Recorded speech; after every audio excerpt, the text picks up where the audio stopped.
Hi everybody, and welcome to this extra, very special Hobby Titan stream. I'm here with the internet's Adrian Phillips.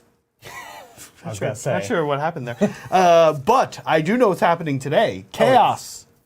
Yes! It's the year of chaos. We're declaring it hot Chaos Space Marine Summer. Hot Chaos Space Marine Summer. It's time.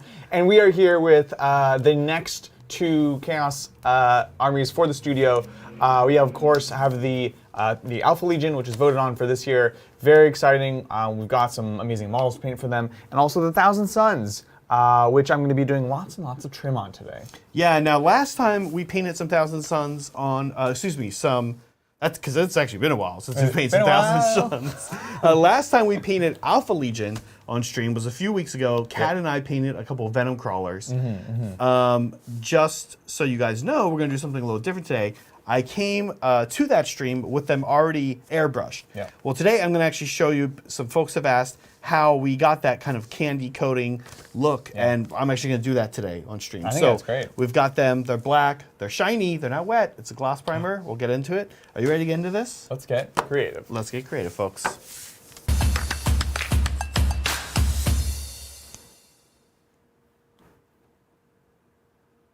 Okay. Oh man. Oh. Beautiful. Oh gosh. You know what? You know what? I think that's on Chaos. me, Zach. Chaos. It's Chaos Summer. Chaos! Yeah, that's definitely on me. So there he is. That is the Venom Crawler that we did a few weeks back. I think this is Kat's. Yeah. And this is the look we're going for here. It is just the traditional Alpha Legion look. Looks great. I love that that kind of seafoam blue. With the metallic, looks absolutely lovely. Lovely. It is lovely. And it is tonight. I know. And it is easier to do than you might imagine, and actually quite fast. I'm going to today knock out a Rhino and a Helldrake. Oh, not a Hell Turkey. Not a Hell Turkey. Rhino and a Helldrake, and I think then what I'll do is just start painting this guy, right. and probably honestly finish him mostly by the end of today. Yeah, exactly. The Helldrake is going to take a little more work and effort. Adrian, if you want to go to the Zoom, I'll show folks what I did here today, because I know it sounds like you've done nothing but prime, right? Yes, that is somewhat true. Yeah. For what it's worth, I primed the underside in a normal primer, and I primed the top side in a gloss. Why didn't I just do it all gloss? Yeah. There's no real reason for me not to have done that. I love it. Chaos. Except that typically when I prime, I start by priming like this. I usually prime this first. That's so that this is dry, and when I flip it, I don't get anything like sticking, right? And then I do the top. So so why didn't I do the underside gloss? Well, it's not going to matter, one, and maybe more importantly, I forgot. I forgot that we use gloss. I appreciate that honesty. On the Alpha Legion. So I was like, oh, but that's not going to matter because it's the underside. So gloss black primer. There's a science to this, believe it or not. Oh, okay. What happens with a gloss black primer? Stays in Vegas? Yes, stays in gloss black. Okay. Your joke was better. I don't know why I tried to improve upon it. What happens with a primer that is gloss is it's like flat. It's not porous, it doesn't have little bumps and edges. And this allows metallic paints to reflect better. If we got down with a microscope and we looked at gloss black primer versus non-gloss black primer, this would look like nice and flat. Sure. And the non-glass would be like bumpy. Oh, interesting. Yeah. Okay. Yeah, we hear about like the underlayers mattering and changing, of course, what the tones look like. Yeah. But this kind of takes it to a whole nother level. And it was interesting because I always had kind of wondered that, and you had heard of it, but it wasn't until you started kind of digging into this technique that we started learning that it's actually true. And this is actually, if you really want to get that nice kind of candied, almost like retro car finish, then that's how you do it. Yeah. Okay, what are you working on? I am keeping it simple today. I'm working on, that's still you. Working on lots and lots of Thousand Suns. These are my Thousand Suns. And so I guess if I had to describe them, the scheme in a word, it would be a blueberry. Because they are this Armand blue still. I love this blue. It's a cousin of Vallejo blue green, I think. And coming from below, but not below, we have this sort of pinkish, magenta, purplish kind of hue to it. And so having done that, I've started the arduous process of doing all the gold trim. And so, yeah, that is what I'm here to do today. Gonna take an opportunity of being able to come on stream with you guys and hang out and work on, honestly, just the hard work of doing this trim. And I'll maybe share some techniques, but largely it's just work that needs doing. So Yep. that's what we're here today to do. Yeah, I'm jumping in here, and the first step I'm gonna do after the gloss black primer. For those of you wondering how we get this kind of shiny look. By the way, this is also what we did on the Horus Heresy Nightlords. That's right. Yeah, that's actually where you learned this technique. This is where I learned it from our friend Andrew.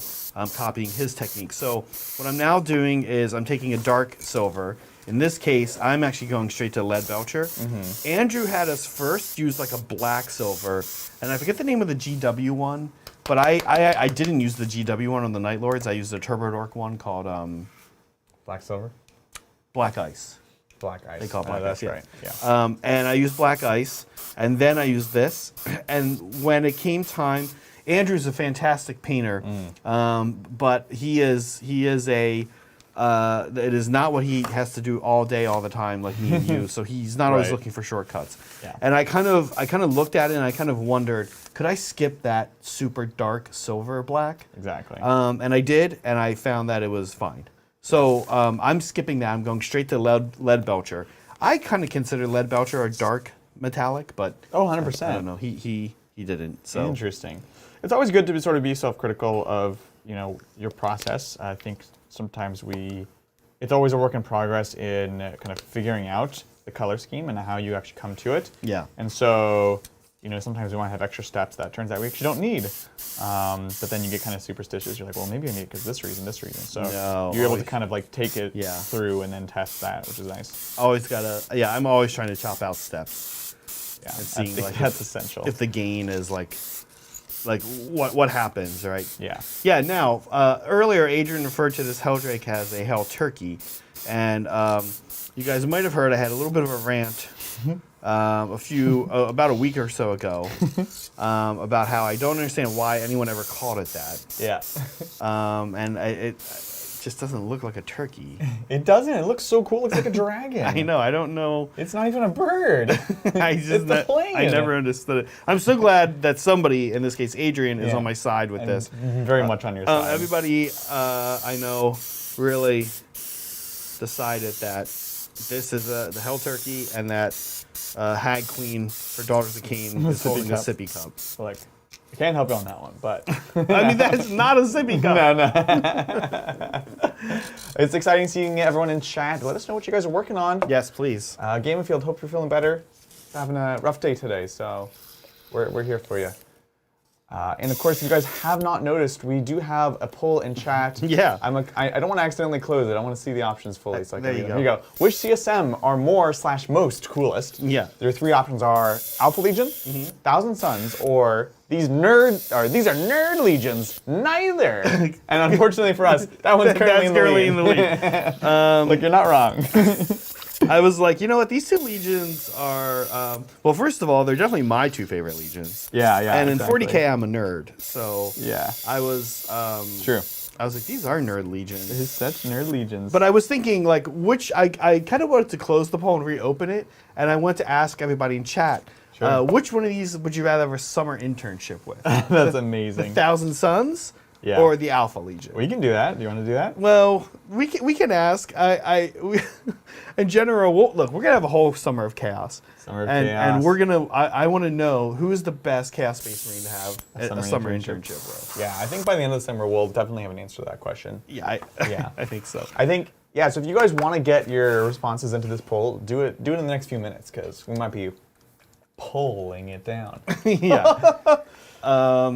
Now there probably are. I think there might be. Oh yeah. If you go all the way up, Adrian, there might be. And I also have the Discord open somewhere there. There's also the thingy. The thingy. Oh no. Oh yeah, viewer. Oh no. Viewer activity. Yeah, this mouse is fine. The mouse is totally working. Totally fine. Fine. There we go. Broken Chef. Thank you. Oh, they're showing so weird. Yeah, they've changed the formatting a little bit. Broken Chef says, "How was BAO? How was the bow? How was your bow, Zach? It was great. First of all, BAO, meaning what? Bay Area Open. If you're not in the know, we had Bay Area Open this past weekend. I have to say that I had an insane amount of fun at BAO. Yay. I could talk about a number of really fun things that happened. First, yes, the Sigmar event that Bridger and I was in was awesome.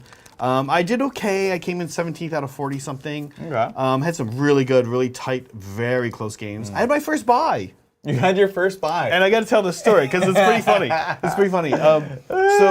First really cool thing about this is if you were on the outside and you ever heard BAO also have this other name of Kubla Khan, Sure. then you might be like, Confusing. what is going on? Yeah. So what happens in the Bay Area is that there's this event called Kubla Khan that as recently, I think, I want to say even 5-6 years ago, hosted the 40K at the location? at it.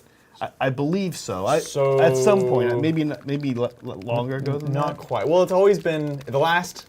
Dude, I don't know. I don't want to ruin your story. You're not ruining my story. Okay. This is Broken Chef asked. He's getting a history lesson. The history lesson. He's getting the This is what you Wikipedia wanted. of Kubla Khan in the Bay Area So Open. the Bay Area Open, this year and the year before, which was 3 years ago because of COVID, maybe 1 year before that, it's like hosted with Kubla Khan, which is a con, but it's at a separate building. It was always in a separate building for that. The year before that, it was hosted at the San Jose Convention Center.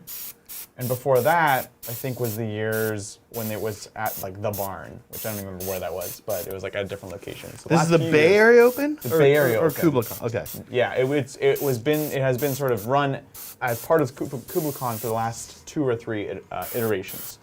Right, okay. But Kubla Khan is like a reoccurring Bay Area convention, right? Nerd convention. For gaming, mostly board gaming. Correct. But what I was big, saying, too. what I was saying is that at some point I think it also had its own Oh, really? 40K presence, interesting. or I might be confusing it with DunderCon. There's been a couple around here. Yeah, that's fair. Anyway, Kubla Khan was going on at a different hotel. Yeah. It was not that far away, it's half a mile. Sure. And what was great was that Megan, who loves board games, my wife, she was doing Kubla Khan. Right.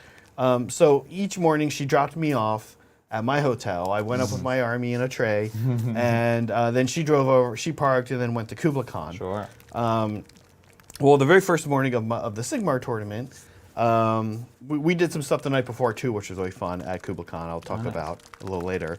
Ominous. Yeah, I get up there, and actually I was the last person to check in. Sure. So I check in, and then the TO John hits the pairings, and I'm like, okay, who am I paired with? I'm scrolling down. I was like, oh, nobody. I was like, what? What do I do? No. But fortunately, Megan had run back up to give me a banana or something. She's like, I'm worried you didn't eat enough. Here's a banana. And I was like, hey, I actually have nothing now till 1 p.m. Yeah. This is 9:15 a.m. So the next thing I have to do is 1 p.m. So I got to go do Kubla Khan stuff. That's super cool. Because everyone was telling me, everyone's like, oh, you got to buy, that sucks. What are you going to do? It's boring. I was like, actually, in this particular case, it was awesome. Right. Because I could just go play board games with my wife. And check out the cool vendors and all that stuff. So I had my first buy, and then I had some really cool games. Three of my 4 actual games are really close, great games. Totally. My very first game, right after the buy, just got absolutely stomped. I was so excited. This was my first game with Marathi and everything. I show up, but this super cool local guy, Steven, just a great dude. Really excited to, and he was like, hey, so where do you play? He hadn't really had a chance to dive into the local scene yet of Sigmar. He doesn't play 40K. I actually met a few people that only play Sigmar. This is the first time I've met that. That's shocking. It is. It's a new thing I that's guess that is slowly kinda starting to shocking. happen. Yeah, right? that's cool. So I hooked him up with some of the local Sigmar groups and stuff, and I'm looking forward to getting games in with Steven. But I was just I had new army excitement, and I was telling you, I was like, oh, these witches will be great. And then I was like, I forgot, so I don't use magic that much because Beastclaw Raiders use none, and Stormcast we have 1 caster occasionally. So it's casting magic, it was all failing. I was like, this is stupid. I was like, well, look, none of the buffs happened on those witches, but you know what? I'm going to go ahead and have them do the same thing that I imagined they could do with all the buffs. Anyway. As if they had all of them. As if they had all the buffs, which What is could possibly go wrong? like attack something with a 1-up armor save. Oh my when they should have gosh. had Ren 2, they had Ren 0. Yep. And I was like, okay. 1 damage. 1 damage each, and they should have been 2 damage Like, each. this will be fine. This is a good This will plan. be fine. Yeah. So I learned a valuable lesson, which you'd think I would have known already. That which you is, should like, probably readjust adjust your plans. readjust Yeah. plans accordingly. When literally everything goes wrong, Yeah. maybe consider it. And it's not even a Sigmar. It's not even a 40K. It's not even a wargaming lesson. It's just a life lesson. Right?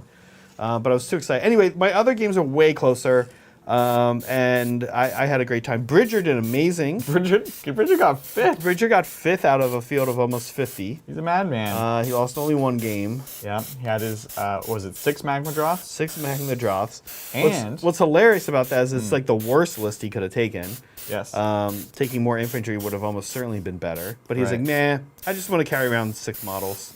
Dang Bridger. Yeah. His only loss too was against Sleepy Gary. Yeah, Member of the community. yeah. So that was always cool to see. Who went on to like be in one of the top tables in the second to last he did round. really great with his and- Mega yeah. Gargants. And a beautiful army, of course. Yeah. That's so cool. So Singbar was super awesome. I had a great time. Got to meet some people. Got to meet a crew out of Vegas, which is cool. That's another thing. Like people living in Vegas. Yeah. Like we live permanently in Vegas. I know. That's yeah. like that's the like a reason Frankie now, it's relatively weird. new thing, right? Like Yes. Yeah, that's true. I mean, not that people didn't. Nobody I lived in always- Vegas before. But it was not common to like Sure. encounter groups Yeah, of yeah. like gamers and stuff that are from Vegas. That's fair. That's fair. So yeah, it was a lot of fun. Sigmar was great. Totally. Let me get your Oh yeah. shoulder. So this is after a couple steps.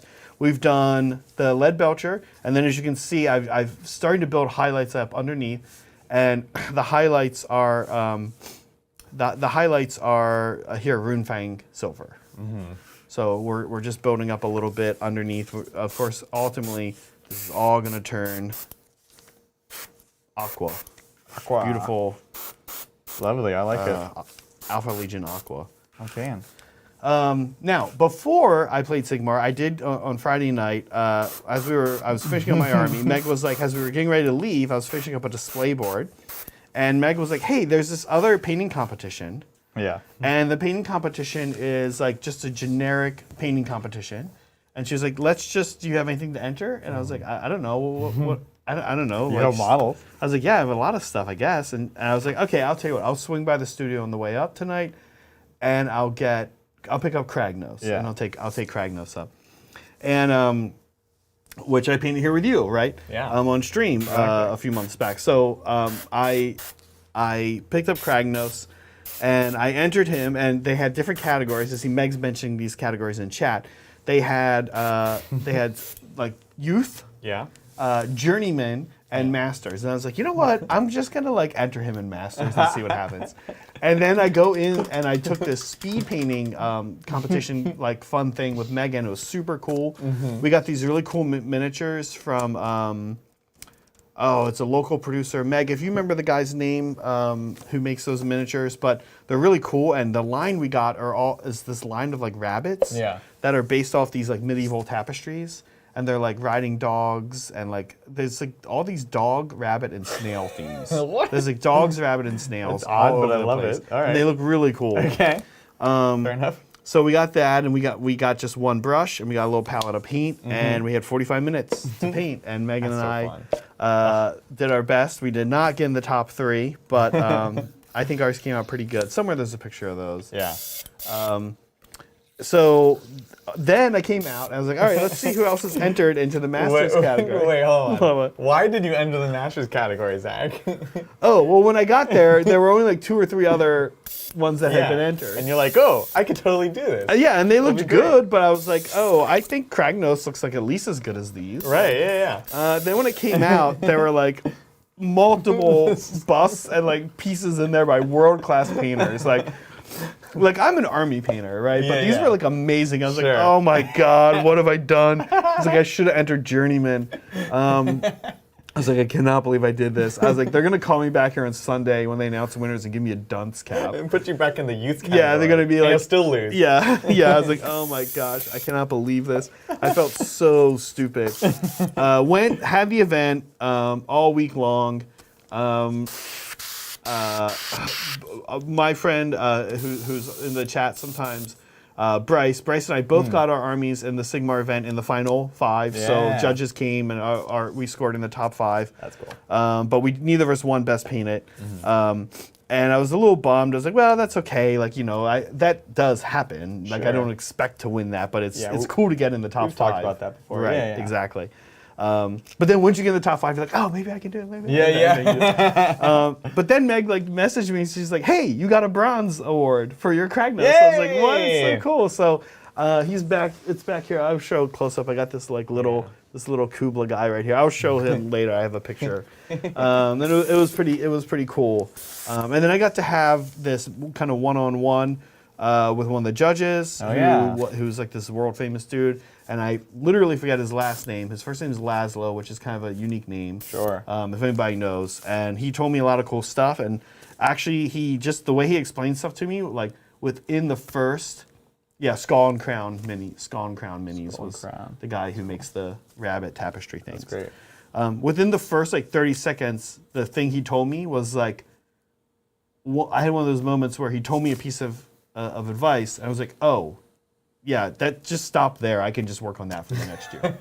That's literally what he said. And I was like, oh, okay, yeah, that's great. What was the advice? Which was honestly, I'm almost thinking about grabbing another paint here and doing it right now. It's pretty simple. Just highlight up further. Right. Every time you think you're done, grab a slightly lighter one. Yep. And do another layer. Which is what I'm gonna do. A little bit lighter one and do literally right now. Yeah. With Pearly Gates, which is actually not here. Pearly Gates. Yeah. And amp up that contrast, which is something that you want with not only competition painting, but also, frankly, armies. Really helps them pop on the table. Yeah. Get that contrast, bump out those shadows. Yeah. That's funny. That's nice when you actually get something out of that, Yeah. It seems so advice. The other thing he said, I don't think I'll do it here. The other thing he said is to sometimes go back with the earliest color. Yes. And also unhighlight. Yeah, redo, you'll do the shadows. Exactly. I'll do that with black on, what would I do it? I did it on Shane's Marines. I'm doing it on my Marines as well. It's, actually even my Orcs, because it'll be black, and I do the white and I do the orange. Yeah. And then I do the wash, and then I go back and do the black again. Yeah, that makes it a true black, because at that point it's kind of got other colors. I feel like I've done it before thinking about it in the context of correction, not in the context of contrast. You know what I mean? I've done 100%. oh, that was a little too much, so let me tone it back down. Right. But I've never thought of it. And sometimes that's all it takes when you're painting is what is your thought process while you're doing Yes, it, right? exactly.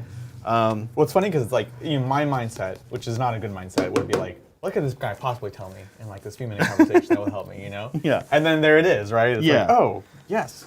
Well, it's true, because you don't always know. You and I have both taught. And you don't always know that somebody that's good at something is going to be a good teacher. Yeah. Right? Yeah, it happens. I don't know if you guys can see this, but yep, we're doing trim. Okay, so I did the last just regular rubric that I have here. And you notice I left sections unfinished, which was actually a recommendation we talked about last week with Thousand Suns. I will get back to them. There's more on the backpack mostly, and the sort of upper thighs I haven't actually done. But I want to kind of spiral around these and get close to being finished before I do the actual finishing details. I haven't done the gun here because I haven't decided what I'm going to do with it. For the regular guns, I'm doing sort of black, gray, blue, you guys have seen me paint before. That's how I do black. But for this gun, it has a larger surface area, so I also kind of like this blue pink area. So anyways, I'm undecided, which is to say I'm going to leave it for now. We're moving on to the Terminators. This is my first one I started on, and so far, way easier than the rubrics. The trim Yes, they are. It's so much easier. Yeah, so Adrian and I have talked about this before. We both have started these projects. I've done Scarab Occult Terminators for my 30K Thousand Suns, and didn't find them to be that obnoxious. They don't seem bad at all. That's partially one of the reasons I think I So many. scoped rubrics so poorly. Oh, right, Yeah. right. Well, I do want to. I mean, look, I heard 20 of these guys is good nowadays, so maybe I'll just do 20 of those. And skip Yeah. the rubrics. Yeah, and the tabard, Yeah. you can even leave that off, I think. Like not attached. Yeah, like you did with the rubrics. Yes, yes. It's like another area to actually get. Exactly. Yeah. Yeah, I sub-assembled it here, but here it is what it is. But I also like it because it brings in a bit of earthiness to it. Yeah, 'cause yeah. I'm gonna do them in like the kind of khaki Yeah. tone, which yeah, that's the plan. So I had some Turbo Dork that was a little pasty and gunky. So I dumped it into a little solo cup and Okay. You wanna push it up a little bit? making a little bit of whipped cream here. Whipped cream. That looks delicious. This is Pearly Gates. You can't really tell. It looks like it's white, but this is a super light silver. It's hard to find a lighter silver than Runefang. The GW one that they have, I don't think is really lighter. It's just like a blue tint. So they have this little mixer ball in there. So they do have lighter silvers, but it's like a blue tint. And actually, I'm not sure I would say it's even fair to say that it's lighter as much as it's just a blue tint. Right. So after Runefang, I like to go up to Pearly Gates is one of the ones I use. Is it actually like? Does it have a pearl finish on it? It's like just the name? you can see the color in the bottle Yeah. is like they indicate that it's silver, but yeah. Yeah, but the bottle is kind of pearly. Yeah, Wait, I don't, that's so weird. This is all messed up. I don't know if this is going to be any man. good. I have another bottle, I Chat, think. avert your eyes. Yeah, not too gruesome. Not a glowing endorsement for Turbo Dork right here, but I No. think this bottle's just very old. Yeah, yeah. What up, John's in chat? John, what are you painting? He says, gotta get the contrast, am I right, chat? Hashtag just painting things. And then Meg called him out. Okay, so currently the poll is, which CSM are more/most coolest? Alpha Legion, 29%. Thousand Suns, only 24%. Most importantly, 47% of people think that these are nerd legions, and neither of them are cool. Yeah, I don't see it changing much. No. Do you want to end it and make a new one? Yeah, well, we don't have to make a new one, but All right, we're gonna now call we it. know. Now we know. Yeah. I'm excited. How's your BAO? My BAO was awesome. I had a great time. It was fun. It was very different than I'm used to. I took my orcs. Yeah. With my death goals, and it was just a list that just plays good Warhammer. You know, it's got like transports, it's got obsec, it's got little tradey things. It's got just a couple hammers in it. Yeah. And I had a great time. Ended up going 3-3, which is about what I figured. Get paint on my glasses. Yeah, about what I figured with the orcs. And look, 2 of those losses were to Tau. Yeah. I totally, yeah, makes sense. Yep. One of them was to our friend Paul, who I just totally messed up on deployment. It was one of those games where I was like, right from the bat, I was like, yep, Cool. that was it. That's the that. mistake. Yep. So I feel proud about the points I put on the board. And then my other loss was against dang like Bridger list. It was Custodes, but it was 6 Contemptors, 3 Galatis, 3 Achilles, and 2 Telemons. I was just like, what is this list? Just like a goofy list. Goofy list. Which sometimes happens, right? You're Exactly. like not sure what to It's do. skewed.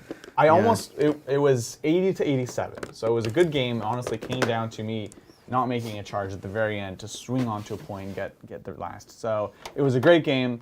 And overall, I had a really good time playing with my orcs. They were fun. And I had a good time against all my opponents.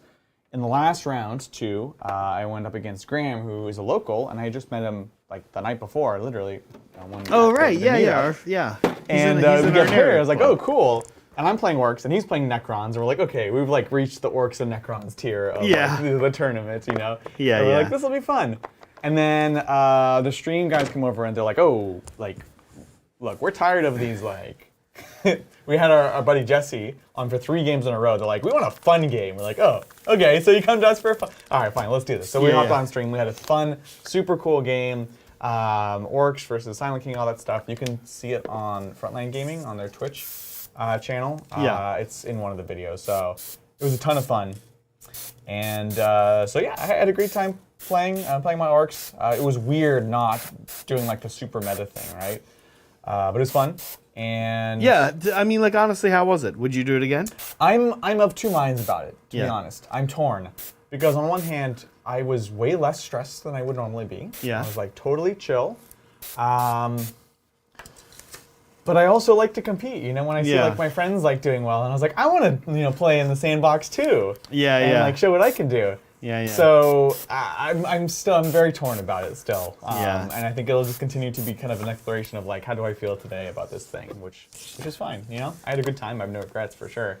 So having said that, our buddy Jesse did go on to win the whole thing. Yeah, so super cool. That was really, really cool. And good because, you know, we're going to keep the belt locally and in the family because last person to win it was Jeff before COVID. So very, very cool.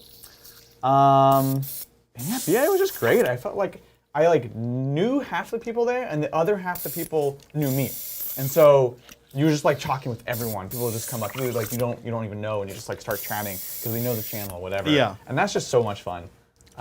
Bridger and I were at the bar. Oh, yeah? It wasn't open, but we were sitting at the bar Okay. after one of the Sigmar rounds. Yeah, yeah. And just sitting there, and this guy comes up to us. He's like, "Hey," and we're like, "Oh, hello." He's like, "Michael Cody." And we're like, "What?" That's amazing. He's just like a quiet dude. He's like Yeah. just walked up and we, like he's like a few years older than us, right? Sure, yeah, yeah. And you just like a lot of our fans are younger than me, Yeah, right? yeah, totally. So it was like this guy that was like, it was the first time I met a fan older than me. Sure, yeah. And so he came up and he was just like, "Hey," and Bridget and I were like, "Yeah." They hello." totally He's like underplayed. Michael Cody. We're like, "What?" We were like so excited That to was meet so him. cool. Yeah. Yeah, we got to meet Michael Cody. What a legend. That was oh man, that was awesome. We had the meetup and the Emperor's dinner. We got sushi night, which was awesome, and just fun. You know, just hanging out with everyone, chatting between rounds, getting lunch, getting dinner. It was just a great time all around, honestly. Yeah. So very, very fun. So to answer your question, Broken Chef, it was super cool. Yep. I will jump in here and real quick and show what I'm doing now, which is I've done. Oh man, you're like going everywhere. What's that? This Taking stuff? this mouth away from you. Yeah, this stuff is a little. So I did the silver. I didn't get to highlight up as much as I wanted because that bottle of Pearly Gates had to be thrown away. But what I did do is just go back with another coat of Rune Fang. And metallics are great that way, and airbrush is kind of great that way, in that you can kind of get a little bit more out of the same color. Yeah. So I did that. So what I'm doing now is the Minotaur Ghost Tint Blue, and you can see I'm doing it upside down. The model is upside down, and I'm hitting not all the areas. Yeah. Here now on the Rhino, I'm gonna kind of do just around the bottom, like this. And the reason for this is we want this to be darker. Yep. So this is sort of how we're highlighting and shading with the Minotaur Ghost Tint, which is that we're using one color of the Ghost Tint underneath the model and in the lower areas, which is the dark blue. And then we'll be doing it's what they call plasma fluid, but it literally cannot be more the official Alpha Legion color. Right. So we hit that there, and we'll hit a few other places that we want to be darker a little bit. So you're kind of thinking, as you're doing the double Minotaur Ghost Tint effect, you're thinking, I want a darker one and a lighter one. Now, Andrew, in the Nightlords, this was the lighter one, and the darker one was purple. Oh, interesting. But for us, we're keeping it relative and sliding up the scale a little bit. Right. And we're doing, this one is the darker one. That's fantastic. I think it looks so cool. I also love that those lighter highlights that you did are looking really good. Yeah, I think going over with the extra layer, based on what I learned at BAO. Worth it? Worth it, yeah. If I could, I probably honestly would have still also used Pearly Gates. Well, But it's okay.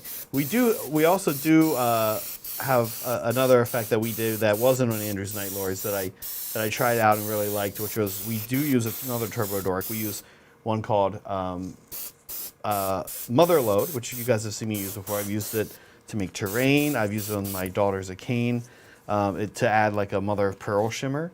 And so we actually highlight with that. towards the end with this as well. Gonna do the wing tips a little bit darker here. Cool. And yeah, this stuff can. We have an air filter going, and if we were not streaming, you guys know I would be wearing a mask, and especially with this stuff. Yeah. It really aerosolizes aggressively. Yeah. We do have a filter going, and I would almost definitely also crank that up like crazy. Absolutely. So if you are going to do this, make sure you've got a good fan, good ventilation outside. Maybe if you've got the space for it, it's one that you really want to make sure you're doing that with. Yeah, well said. Safety first. Okay. Looking awesome. So there is after the dark blue. Now, in addition, I'm gonna like spot check, like you guys can see here. There's some areas where that needs to be darker. This stuff does kind of stay sticky for a little while, so you gotta kind of be patient with it. Right. Sticks out. Liberty Fire says, Zach and Adrian. Thanks, Liberty Fires. As always. I'm very curious if one day we ever get to meet Liberty Fires. He'll just like walk up and be like, Zach! Yeah, what's gonna happen? This is how they speak. Yeah. Yeah, thanks as always, Liberty Fires. But you know, Adrian, you were absolutely right. It was very cool to meet fans. It's like always one of my favorite parts. Right. Getting to play them, getting to play people, and just like walking around and having somebody come up to you and you start up a little conversation. It's a lot of fun. Exactly. Very lucky. We're very fortunate. We are very fortunate, Yeah. which is great. And it's nice because like I think sometimes there can be some like tension or uncomfortableness when people don't know other people at the table. Yeah. But like you guys know us and you like see us play. Yeah. So, like you know that unless we're like totally different, like off the stream, we're turning out to be really shady. It's like you're probably more comfortable, which is cool, and that makes Edric more comfortable. Yeah, we're pretty much the same. Like for lucky. example, Bridger did the best. Yeah. He prepared the least, took everything not seriously at all. Yeah. And just walked backwards into a 5th place win. And an army he had maybe 2 practice games with. So crazy. Look, in some ways, that's a great way to play Warhammer, honestly. Yeah, I mean, it's working for him. All right, let's see what we got. Magnus did nothing wrong. Thank you, as always, for Magnus. the support. Appreciate it. What up, fam? Trying to catch the streams. I can, but my schedule is booty between work, prepping for ACO. Let's see, I think. Oh, sorry. Between work and the poopy brimstone. Okay, that was not what I expected to see when I scrolled over. Prepping for ACO, which secondaries do you think are the biggest traps? For me, it's mental interrogation. Yes, 1000%. Mental interrogation is a trap. Even when you're the best equipped to take it, it's scary because they could, if they have any ways to block it, they could block it and really focus on that one spell. Yeah. I only feel comfortable. I'm a very cautious player. So like my favorite way to do mental interrogation is with 2 Psychers. They can either be Harlequin or Eldari. And the Fire and Fade thing works pretty well. The battle focus trick where you pop up, you interrogate, you shoot, and then you can battle focus back. Or what I'll do with my Harlequins is I'll take double Shadow Seer, and one will move up. It'll do the psychic interrogation, mental interrogation, and then the guy behind them will then do the Harlequin double move spell to move them back out of safety. And why this is interesting to me, at least, is what you can do is you can have the first guy just within 24 of the target character to interrogate, and the other guy can be outside of deny range. Because there's nothing worse than like going up, doing a mental interrogation, you try to quicken out of there or whatever, and they block it, and now you're just standing there, probably someone out in the open, and you're gonna get killed. So Yeah. But you're right. There's like most psychic armies have a better one themselves that is very nowadays, true. like Grey Knights, and Yep. even the Craft World one is not bad. But then there's also Warp Ritual, right, which is like usually also great. kind of better. it is better. I totally agree. Yeah. Why do people like psychic interrogation? Because, well, a couple things. One, I think people get excited when they can just add in like a psyker to their list. But that's extra But scary. can't you just do Warp Ritual? I'm also thinking as an Eldar player who can like fly with a warlock on a jet bike. Warp Ritual is potentially scary because you have to be somewhere very specific, and it's like short range. And everybody knows where that place is. Exactly. It's not like it's random or something, right? Yeah. Mental did get better because it's 24-inch range, and you don't need line of sight. It used to be, it was shorter and longer. It's changed, but it's it's much stronger than I haven't taken it since it's changed. Yeah. Yeah, so it can be good. I gotta get this. This looks amazing. What you're working on here. Oh yeah, here's the rhino. Oh, it's so good. And here's we're doing. And this is one of the cool things I do love about an airbrush is that you can do a lot. Like I've mentioned this before that I will grab a ton of assembled towel and airbrush them all and like on a Saturday. Yeah. And then I'll put them away and I've gone to them like 18 months later. Uh-huh. I will just be like, cool, that's done. Like I know what else I need to do, but like that's kind of one of the things I like about an airbrush. And that's not 18 months, probably honestly like a week, but that's pretty much what's going to happen with the Seldrake. Sure. I'm not gonna after I'm done here today with him, airbrushing. He's going to be done for the time being, and I'll work on this rhino on stream. But now all I have to do is pick this guy up and take him. And kind of nicely for me, what that means is, and what it can mean for you too. For me, I'm fortunate enough to have the studio. I tend to not love to airbrush too much at home. It's okay, and I have a setup with kind of like the same kind of air filter, and we have a fan that we put on, like suck the air out of the office room that we use. Sure. But I'm kind of in the same room with Meg. She's doing office stuff. If she has a meeting, I can sit in there and brush work, but I can't have the compressor running, and the compressor is like. We both forget, and then I'm like, okay, I'll stop airbrushing. I set it down, and she's like in the middle of a meeting, and then it's like, yeah, like you're saying. So, or even like, oh, she wants to sit on the couch, or we go in the living room. I can grab brushwork and go sit. Like our kitchen table sees like the living room TV, so I can like go and do brushwork, right? The airbrush can be a hassle, right? Yeah. So like getting it all out of the way and then setting everything in a bin, airbrushed. Ready to go is like something I'm kind of into doing anyway. I feel like I do the same thing. I try to get them in batches, and then I can just work on. I can just paint like at the coffee table while we're watching TV or whatever. Exactly. You know? So, 100%. Okay, I will put this guy. He's not obviously finished. Yeah. But so you guys can see what it looks like after you're done with the Minotaur Ghost Tint part. Yeah. Get some But wait, you know what? There's one more part. There's one more thing I'll do. Good. One more thing. Why does it look so good? It's so easy. It's so quick. Yeah. Biggest secondary trap. Like there are certain secondaries that either happen or don't.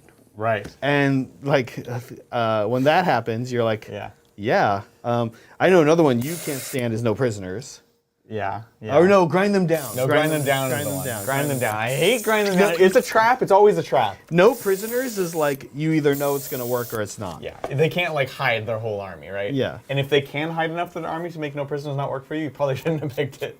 Grind them down and Grind Them Down can be tricky. As a Tau player, like I used to feel like I could get it, but with the new book, I now have like 4 Recruit Hounds. Exactly. And like 10 Recruit, or like and a Shaper. Like none of that's that hard to kill. And it's such like a fundamental like thing about the game, being able to trade different units. And so to have a secondary that says, oh, by the way, you don't want to do this fundamental thing. Right.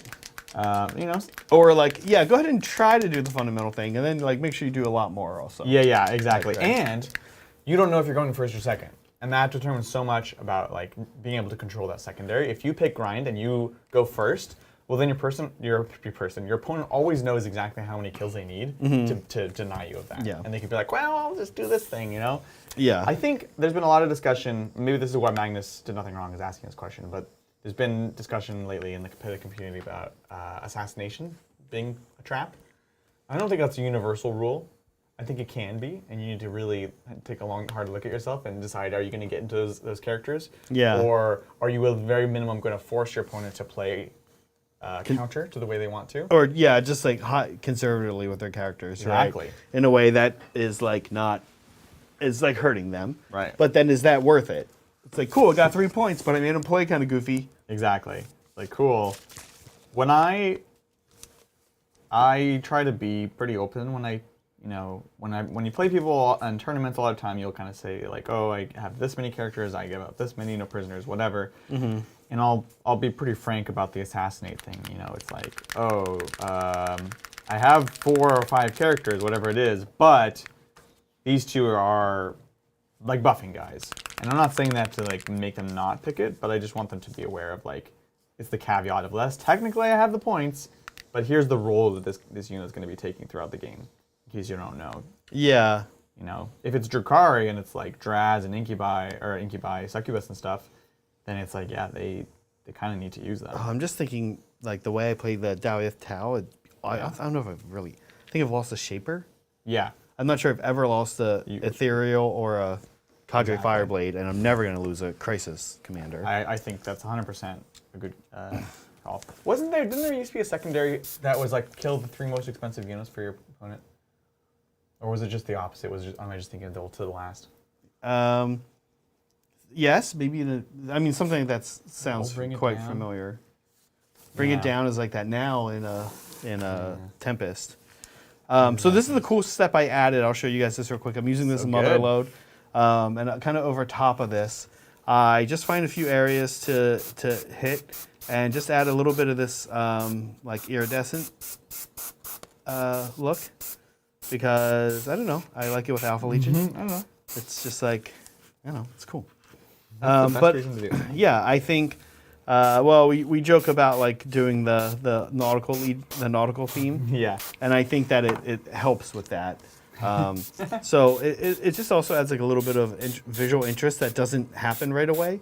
It happens sometimes when the light catches it right. So I find a few cool places to put this. I don't do too much, mostly where it's like lighter. And then you get like this kind of cool mother of pearl look in particular areas. It looks so good. It's very easy to do, and all it requires is some paints that might be a little scary. Like you hear ghost tint, and you'll hear a lot of people talk about ghost tints being hard to use and stuff. I think they're very hard to use with a brush, just like Turbo Hordor. But if you are airbrushing, they go through a Patriot amazingly. They're going to go through, I've shot them through a Sotar, so they'll go through an Iwata as well, I'm sure. What does a ghost tint really mean? It's just like... It's just this line that they have that's like shiny. And this is the ghost tint. I'll put this guy on the glam cam. Again, obviously he's not finished, but this, you guys can see what you get just from that amount of work that I did, which was like not that much. Right. So it's nice. And then of course now I'll have to finish him with brushwork. And like I said, I can watch.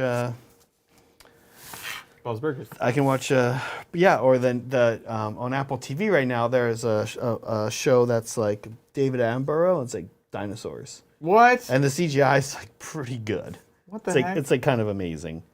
I forget what it's called, but Apple TV, it's kind of knocking it out of the park recently. It requires like a whole nother login. I'm just like, no, that's too many. Got a line. We Don't you- tried to watch that show you guys recommended. Which one? Oh, Severance. Severance. Severance is we're really like, good. oh, we need to like make a new thing. No, that's it.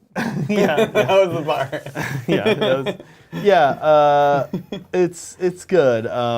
But I also listen. I'm not gonna act like I don't get what you're talking about, Yeah, exactly. because I do. Good to see everyone in chat, and appreciate the support for the super chats. Thank you very much, Joe. Hey guys, so I finished my first night, positive dramatic effect, and I took some color advice from Kat to knock it out. It's in hobby progress. Thanks for the help, everyone.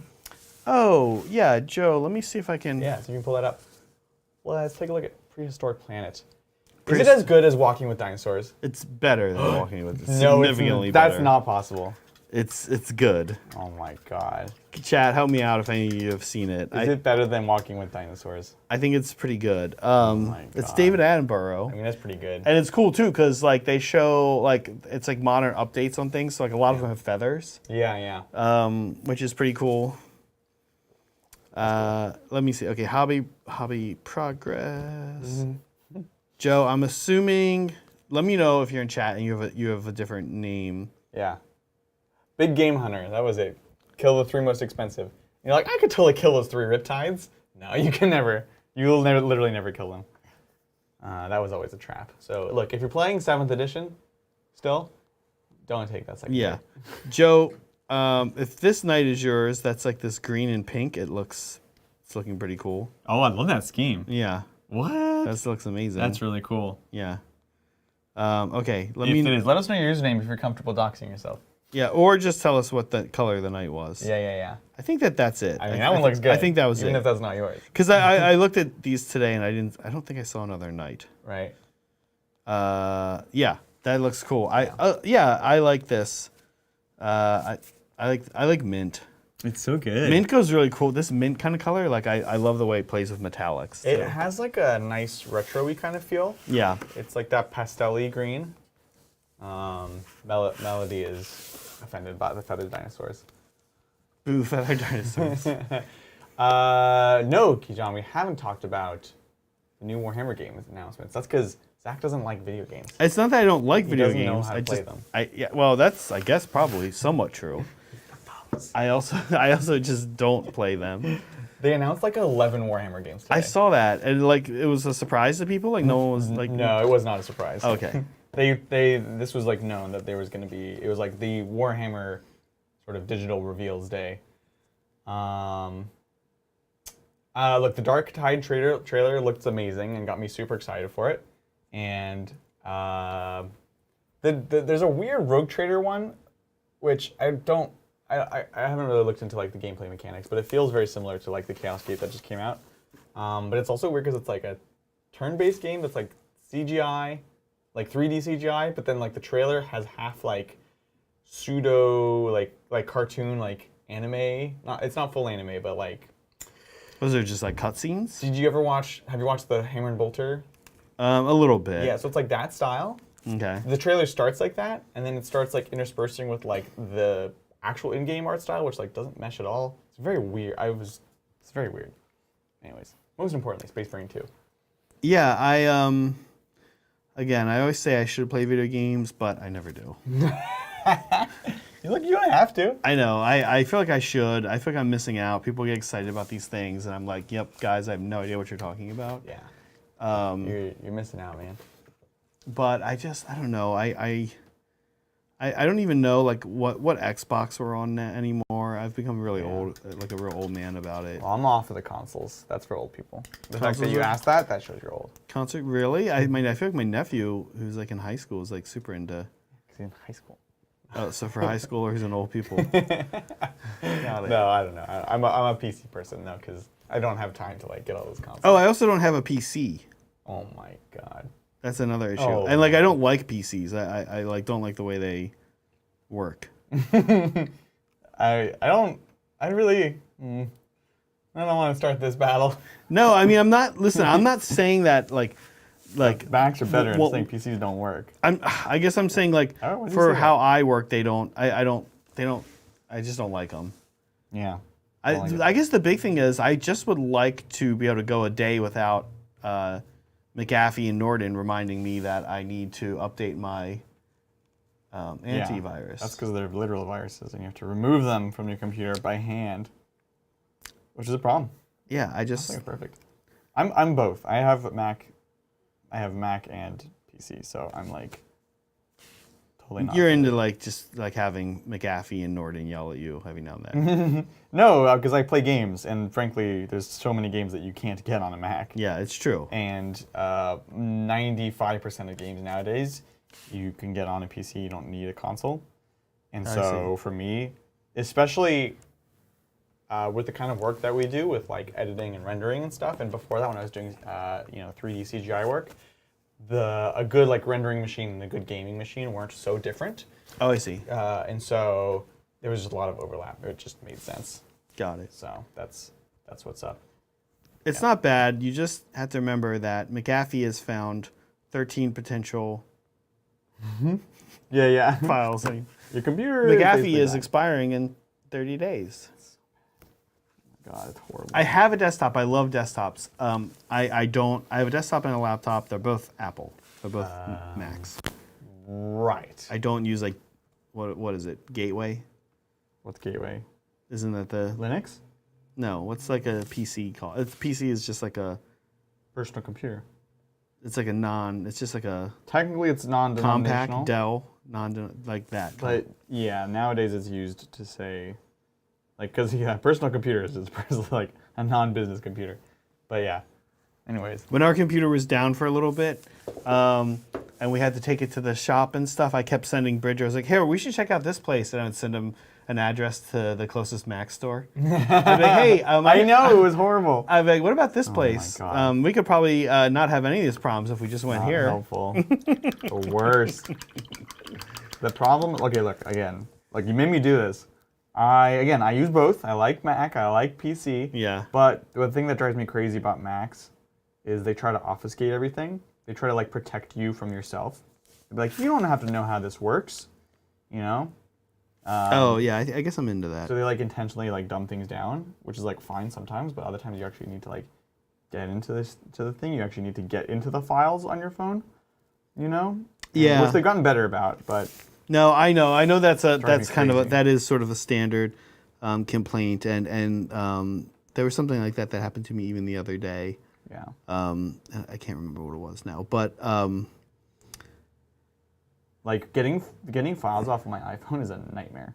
I also like for writing music. I like Logic, Okay. more than Pro Tools. That's and fair. you can use Pro Tools on Mac, but you can't use Logic on Yeah, that's true. on a PC. So There- like my favorite writing program, music production program was only on a Mac. It's only on a Mac. That's fair. I think. There's a good amount of like creative tools that are arguably better on Macs. Arguably. Yeah. Have you ever used native instrument stuff?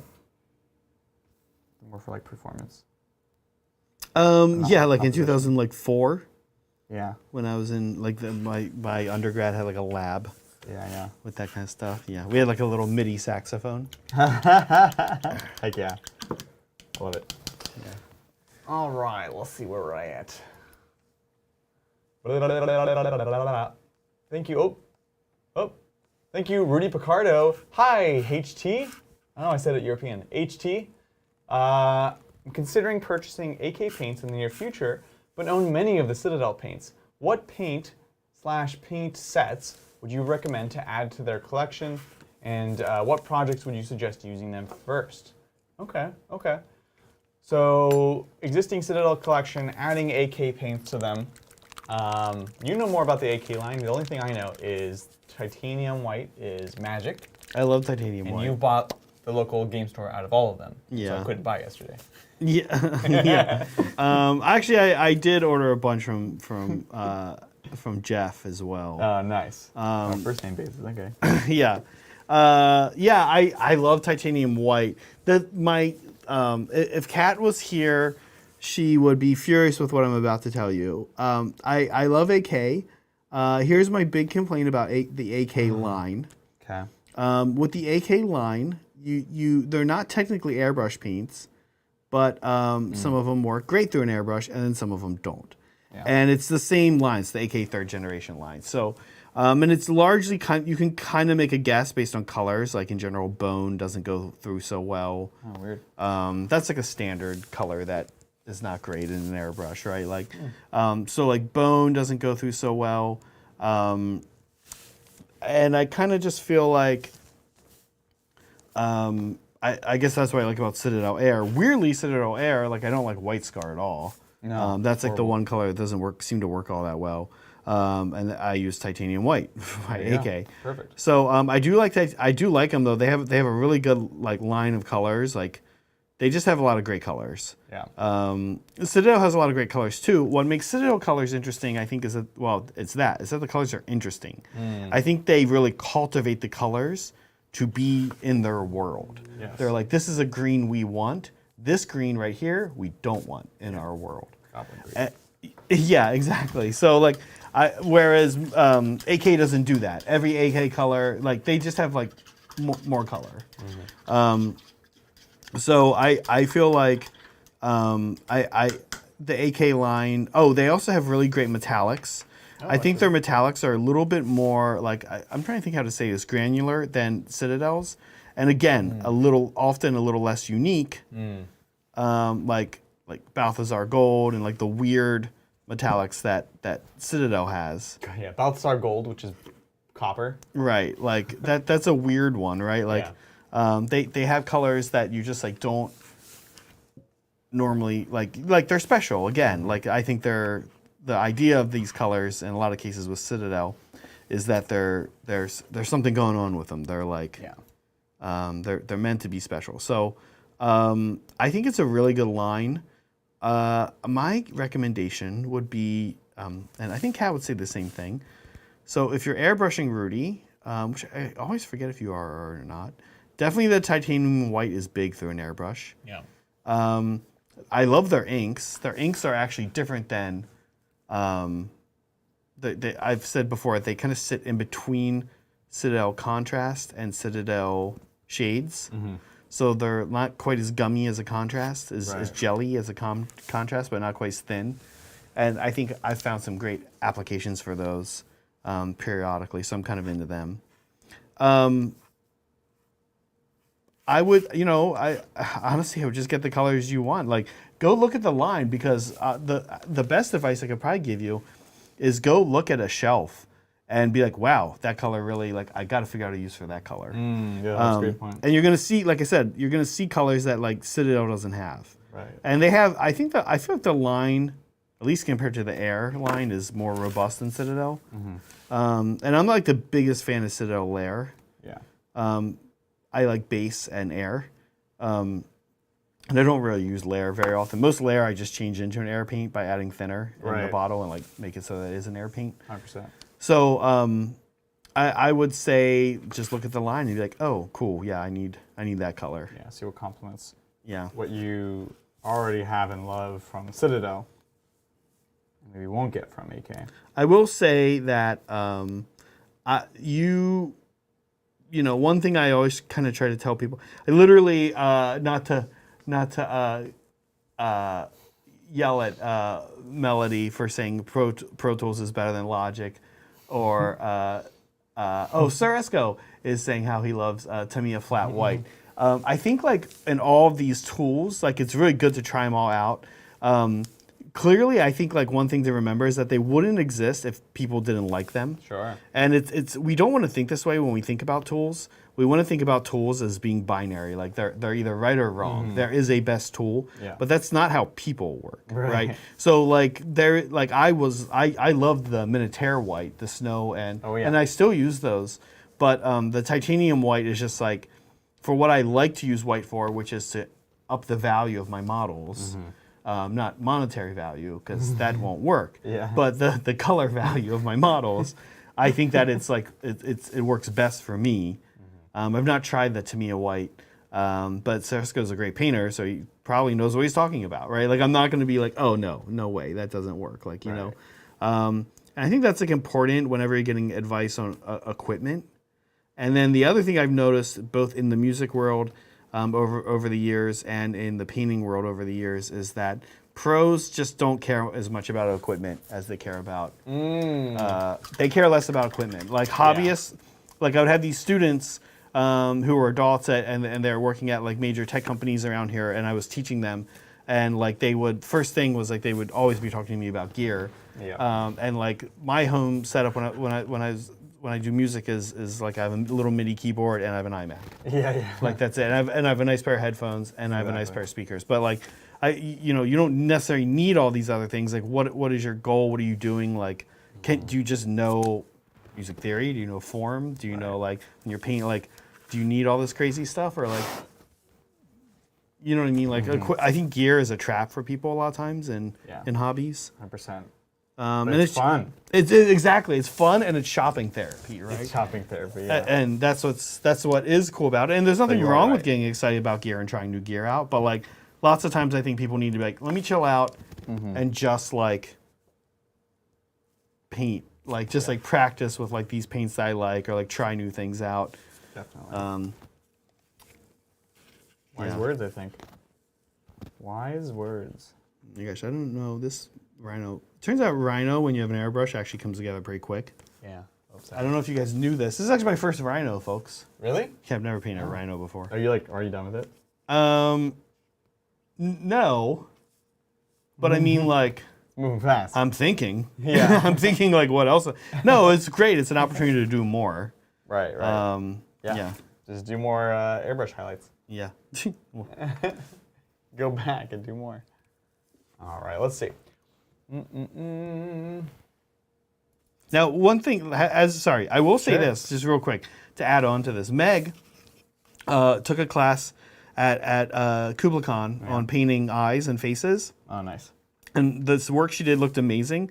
And they used just like the crappy brush that they gave you, and that's what the guy who was telling her said. Same thing. It's like it's not really about like needing to have the most amazing brush Sure. to do this stuff. It's like honestly more about following like what makes it look amazing, and yeah, of course, like making sure your brush is ready to go is up to the task. But like, does it have to be the most expensive Winsor Newton imaginable? Like, probably not, no. right? Sorry, I totally cut you off, but I You're thought good. that application was great because I'm literally using this Virtuoso brand Amazon brush, Yeah. and I love these things. And I also have this line of synthetic Amazon brushes I'm very into.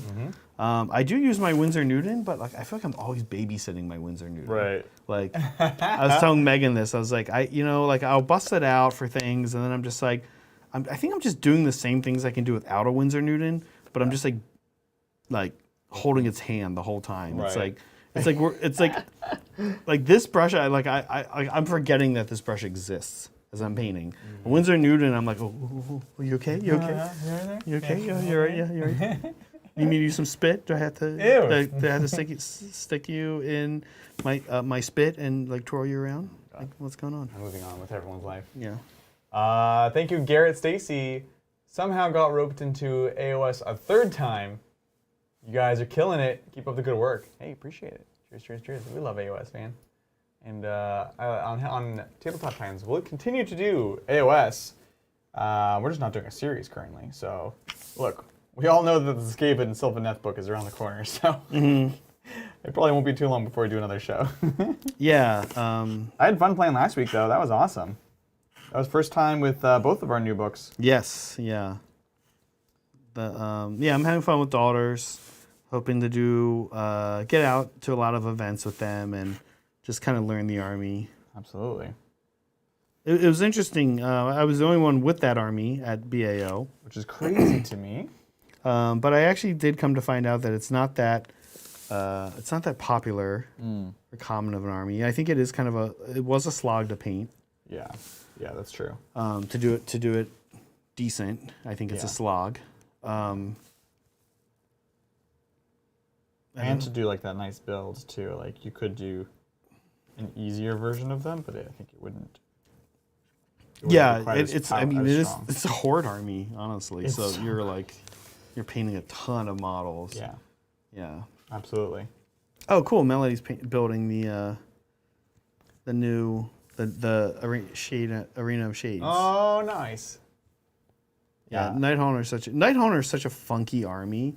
They really are very different than anything else in AOS. Without feeling like I think Caradon sometimes people who play them and people who play against them are like, what just happened? Was that AOS? Yeah. Nighthaunt still feel like AOS, but they're Yes. just like They ignore some of the fundamentals, but not all the fundamentals. exactly. Yeah, it's very different. Exactly. So no, I think they're cool, and the new book is awesome. Still need to get the Boatman at some point. The Boatman is cool. He's super cool. A lot of people are concerned he's not good. I don't know. I mean, maybe not, but anytime you can teleporting's good. It's good. It's just tough because there's like a spell to teleport also. Also, your army can fly and move somewhat fast. Yeah. So like you're not exactly in need of it. Yeah, right? exactly. Like, but otherwise, it's useful in AOS when you can be like, cool. There's like a blob of like 40 zombies right there, and I need to get to the other side without fighting 40 Exactly. zombies. It can be useful. Exactly. I'll do a non-humble brag. Because, look, GW, they sent us that new book. But they did not send us the dang Boatman. And so, like, I couldn't get him until, the day before the stream. Mm-hmm. I was like, realistically, this is one of those moments, Adrian, you should be smart. Don't do it. Don't rush and, just be miserable for the next day as you're trying to rush this model out. So I, didn't buy him. So I was like, if I don't plan on painting it right now, I should wait. So I'm very proud of myself. I'm sorry. Is this the humble brag is that you didn't The humble brag is normal. Is basically is because restraint and consumerism? No. It's because James. If James had sent me a free one, look, I'll take a free one and I'll build up paint. Oh, I see. But I'm not gonna pay for it. That's below me. Oh, I see. So the humble brag is was what? I'm just kidding. Yeah. No, it's non-humble. Non-humble. It's a non-humble brag. Oh, non-humble brag. No, it's not humble at all. Okay. No, it's just a brag. This is a normal brag. It's because Michigan shoulder pad. Interesting. Don't you love when that just comes up, like deep into the process? Yeah, you're like, Oh. look, I built these guys months ago. I have no idea what the shoulder pad is. No shoulder pad. Okay. Okay. That sprue's definitely gone, but that's fine.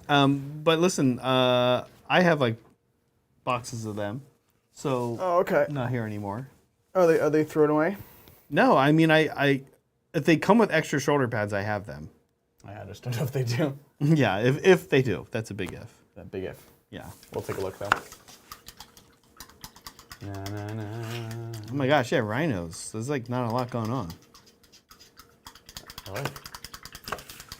I have a special Forge World rhino, Yeah. Deimos pattern, whatever it's called. Dimos, yeah. Deimos pattern for my Thousand Sons, for my Heresy Thousand Sons. But it was like on my painting queue, and then I just like stopped playing Heresy.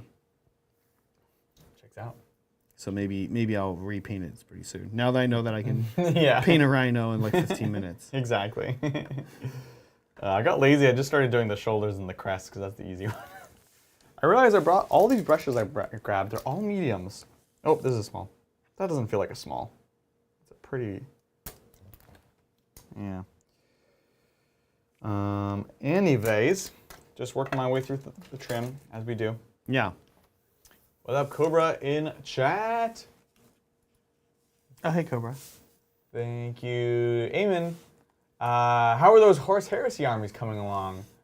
I had decided to run 2 legions that really aren't loyalist or traitor. Wait, hold on. Let me see if I can guess.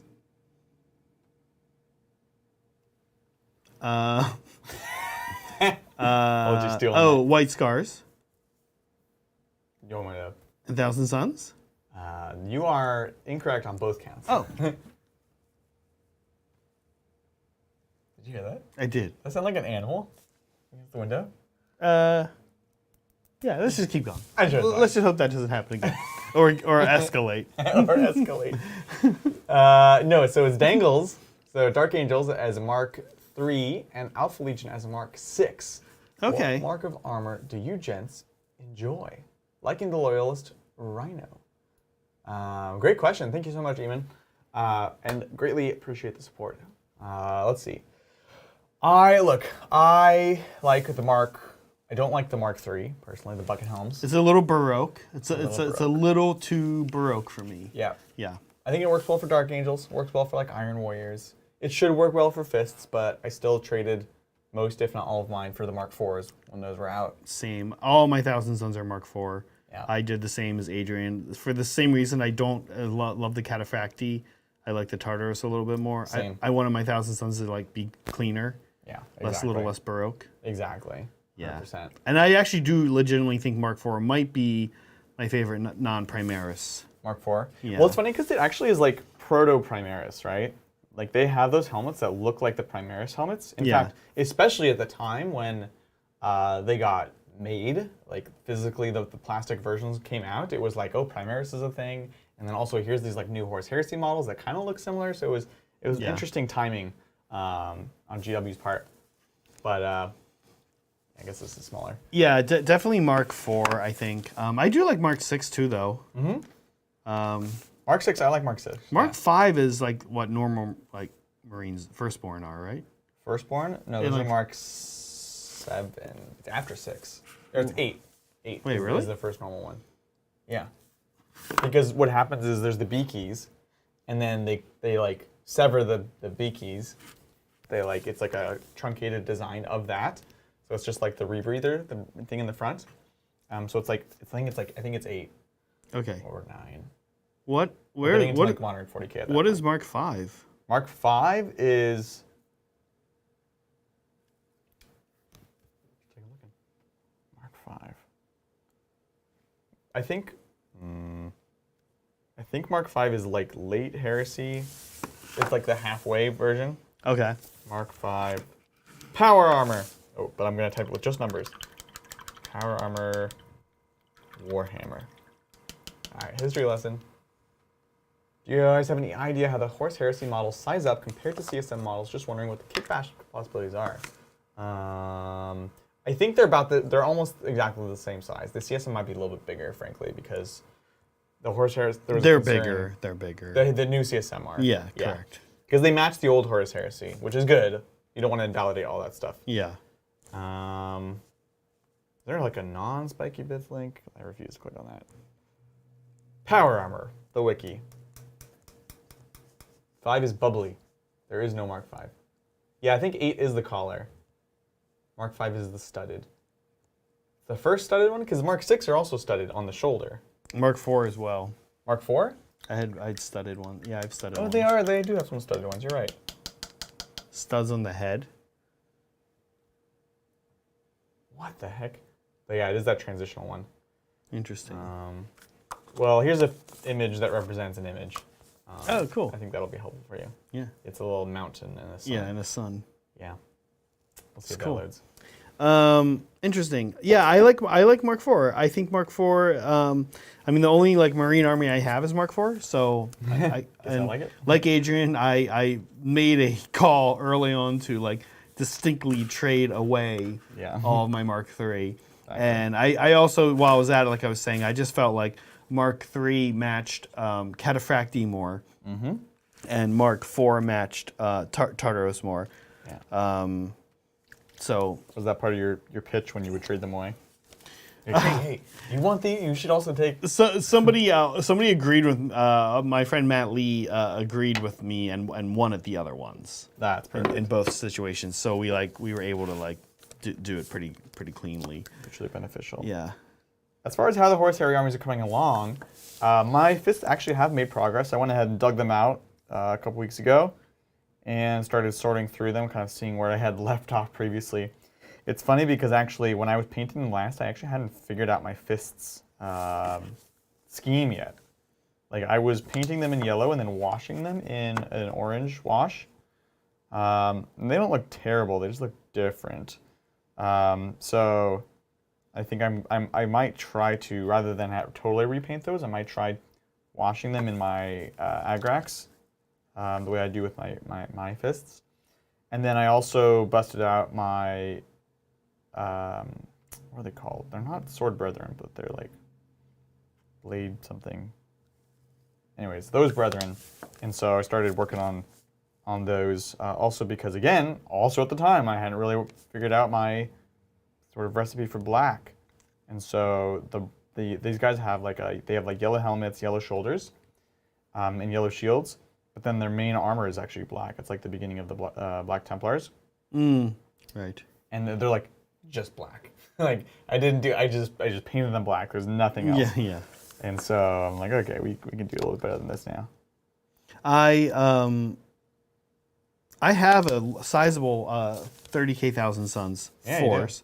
I do have in plastic hanging around. Well, where I stopped, like you're saying, it was funny. It was really it was almost like when they talk about people being evacuated from an area, or like Pompeii, where they find like people in like middle slices of their life. They were just like going about their day and then coated in ash and like entombed forever. That's your collection. I have these Kentai Cult Blades, which is one of the special units for Thousand Suns that have like double swords. They have like the Kopeshes, and they're like the psychic. They have to, they like, hey, it's like witches. They're like, hey, want to go into combat? Okay, make sure in the psychic phase you charge up force weapons. I'm like, charging my fireball. I didn't get it. Guess I'll hang out. Yeah, not charge. Run away. Yeah. So I have those, and they were quite far along. I was painting that army heavy in sub-assemblies. And the other thing I'm really interested in going back and seeing if I'm interested in, will I do any more to add to that army? I'm so interested. Is I wasn't quite airbrushing exactly. It was the army I started airbrushing, but it was like a transitional moving away. Okay. And mostly what I was doing was rattle can, Fist on Red, and then I was kind of going in and doing like some other work. So they're a little flatter. They look a little like you guys will be able to tell if we ever have them on stream. You'll be able to tell I painted them 5 years ago at this point. Right. I wasn't quite airbrushing, but then I started airbrushing and was going in and doing airbrushing on them also. So they're kind of in a funky spot. And I don't know that I want to like rattle can armies like that anymore. Although awesomely, for a project we recently did, we accidentally bought way too much Mephiston Oh, Red. yeah, perfect. So I will have enough Mephiston Red, just in case, rattle can. And so yeah, I don't know. I'm cautiously optimistic about Heresy. I don't say that because I think it won't be fun. I just say that because both in my personal life and here at Titans, we just have so much else to do, and we always it's always sort of like a risk or reward analysis. Like even take the equation of a YouTube streaming channel out, and I'm in this position where I'm kind of saying like, am I really I'm part of this this group? Am I really gonna play a lot of Heresy? Sure. At my local gaming group, I already like 40K in Sigmar. Right. Am I gonna get a lot of this in? Are people gonna want to be doing this? And that must be so hard for not only GW, but other model mini companies. Yeah, that's I think one of the reasons it's so difficult to break through the door. Yeah, you've got to convince people that hey, that game you like and have been dedicated to for 10 years, we have something we think you're gonna like even better. Right. And it's like skeptical. Well, but you're like, well, yeah, maybe, but also these guys will come out with a new edition soon or a new book, right? Yeah. So that must be so. I often think how hard it must be for new miniatures companies to last. And there's always that guy. It's like, oh, GW games are not good. You got to go play this one game. It's like, yeah, but there's otherwise not really a community. Yeah. If I want to play that one guy. Exactly. Yeah. So I'm excited. We think we'll definitely do a little bit of Heresy. Oh, for sure. And I hope we have enough bandwidth for it to get the T-Suns out. I don't know. Seventh Ed is interesting. Dark times. Be curious to see how it does on a stream. It's very dense. Yes, definitely. Yeah. That's something I'm interested in is the challenge of how do you present different formats. We had to kind of, now it's definitely not a solved problem, but we had to sort of figure out to some extent how to do that for Sigmar. We did for Forte, we did for Sigmar. We kind of had random experiments in Necromunda and stuff like that. Same thing with Horus Heresy with 30K. Now it's well, what makes for a good Horus Heresy show? What's the pacing? What are the armies like? What's the terrain like? So I think from a content creation perspective, it's interesting to me. And we have an amazing Heresy community here in the Bay Area. Yeah. We have, I mean, over my course of playing Heresy, the only army I never played against, literally, was Ultramarines. That's so fun. And that's the only army I never had a game against. I had an army against every other, or a game against every other army, not just in the Bay Area exclusively, but I also went to this thing in 2018 called Heresy Camp, when Corpus Christi, Texas. Yeah. In September, which is it was at this campsite when the school year was back in, and it was we had to walk from our bunker thingy that we were staying in to the main room, and as soon as you stepped out, all these mosquitoes just landed on you, and so it was very hot and humid. But me and Andrew, our friend, me and Andrew wrapped ourselves in our hoodies, and we had a little hole in our hoodie. And we were running in 90-degree super high humidity because and you could still see them landing on you. It was awful. Heresy Camp. Yeah, it was so bad. That sounds fun, actually. Yeah, it was really fun, and it was interesting because they didn't really organize events. Yeah. They just everyone come and play Heresy. Oh, weird. Yeah, and that's a little scary, but it was sure. this just big room. Yeah. We went in, and it was just all Heresy. Oops, all Heresy. Yeah. Yeah, it was cool. But yeah, I played all the Mechanicum. I played Solar Aux. Just had a lot of different experiences with them. But weirdly, never Ultramarines. No Ultramarines. There was a guy with it at the Heresy Camp with an awesome army.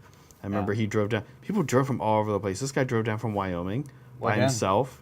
He was like, yeah, Jesus. I want to play Heresy, and he had like I think he won Best Painted or Good. something. Best, yeah, he won Best Loyalist. Best Drive. Of course, our friend Andrew won Best Trader and got like every Army paint ever as a reward. That's cool. It was very cool. But yeah, That's kind of like what you said though about like the small communities. When you have to drive from Wyoming to the right. game. Bridger's so annoyed that I like to go play Sigmar. We have to go up to Marin County. Oh, I know. It's like Spoiled. It's like an hour. Like, dude, I don't know what to tell you. Like, it's not 40K. In my day, we had to go 2 hours just to play 40K. Yeah, that's what I'm gonna be like when Sigmar gets bigger. I'll be like, I used to have to drive up the peninsula. Both ways in the snow.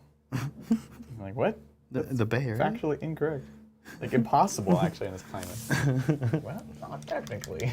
Thank you, Ergenclaw. Hello, Titans. I think I did it and made the Deo cool. How do I offer up pictures for you to judge if I was successful? Ooh, hobby progress? Yeah, just post it in Hobby Progress, Ergenclaw, and if you do it now, if you're still around, I'll check it out here even before the stream ends. Yeah, definitely. And let us know if it's a different username or anything. Yeah, how are you on the Daredero? What is like your Like, how is it cool or not? Yeah, like just generically speaking. So, I think it's cool. Mm-hmm. It's a little silly, just a little bit, but it's also still cool. Mm-hmm. And I do not appreciate the Bodie McBoatface memes. Oh, same thing. It's the hell turkey thing. I agree. I don't love it, and I famously love a lot of models that other people hate, like the ATV. Yeah, anything stupid you like. Yeah, I like anything stupid and awful.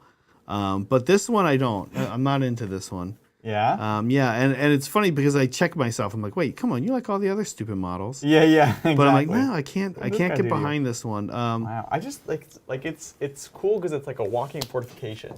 Like it's clearly not really meant to move. It's just kind of meant to like swivel. And it's just I think so, but I would just I would submit as an alternative of a cool model that does the same thing, a modern Tau broadside. Like it just looks so much more cool than a Daredero. Look, you're not wrong. It looks big. Like it's not its big bulkiness that I don't like. It's like barrel chestedness that I think is just. Yeah. And that shape is just a little. That shape is prevalent more in Heresy. Like you see that in the Javelin land speeders, the rounded shapes that were more common during the Heresy, and have fallen out of fashion, like with the Imperium in the modern era, right? Exactly. In the 41st millennium. But still, there's something about it that I just don't quite think works. Yeah. For me. No, that's totally fair. I am excited because that is one of the units that will make the transition nicely over to Heresy.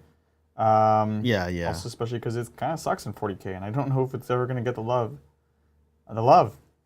Period. Any love, Because it's yeah. Forge World. It's like, Yeah. who knows what's going to happen. Could be a month or two of it being Crazy. Yeah. all the meta, I know. followed by 3-4 years of it being unusable. Living in squalor. Yeah, that's kind of how that goes. 100%.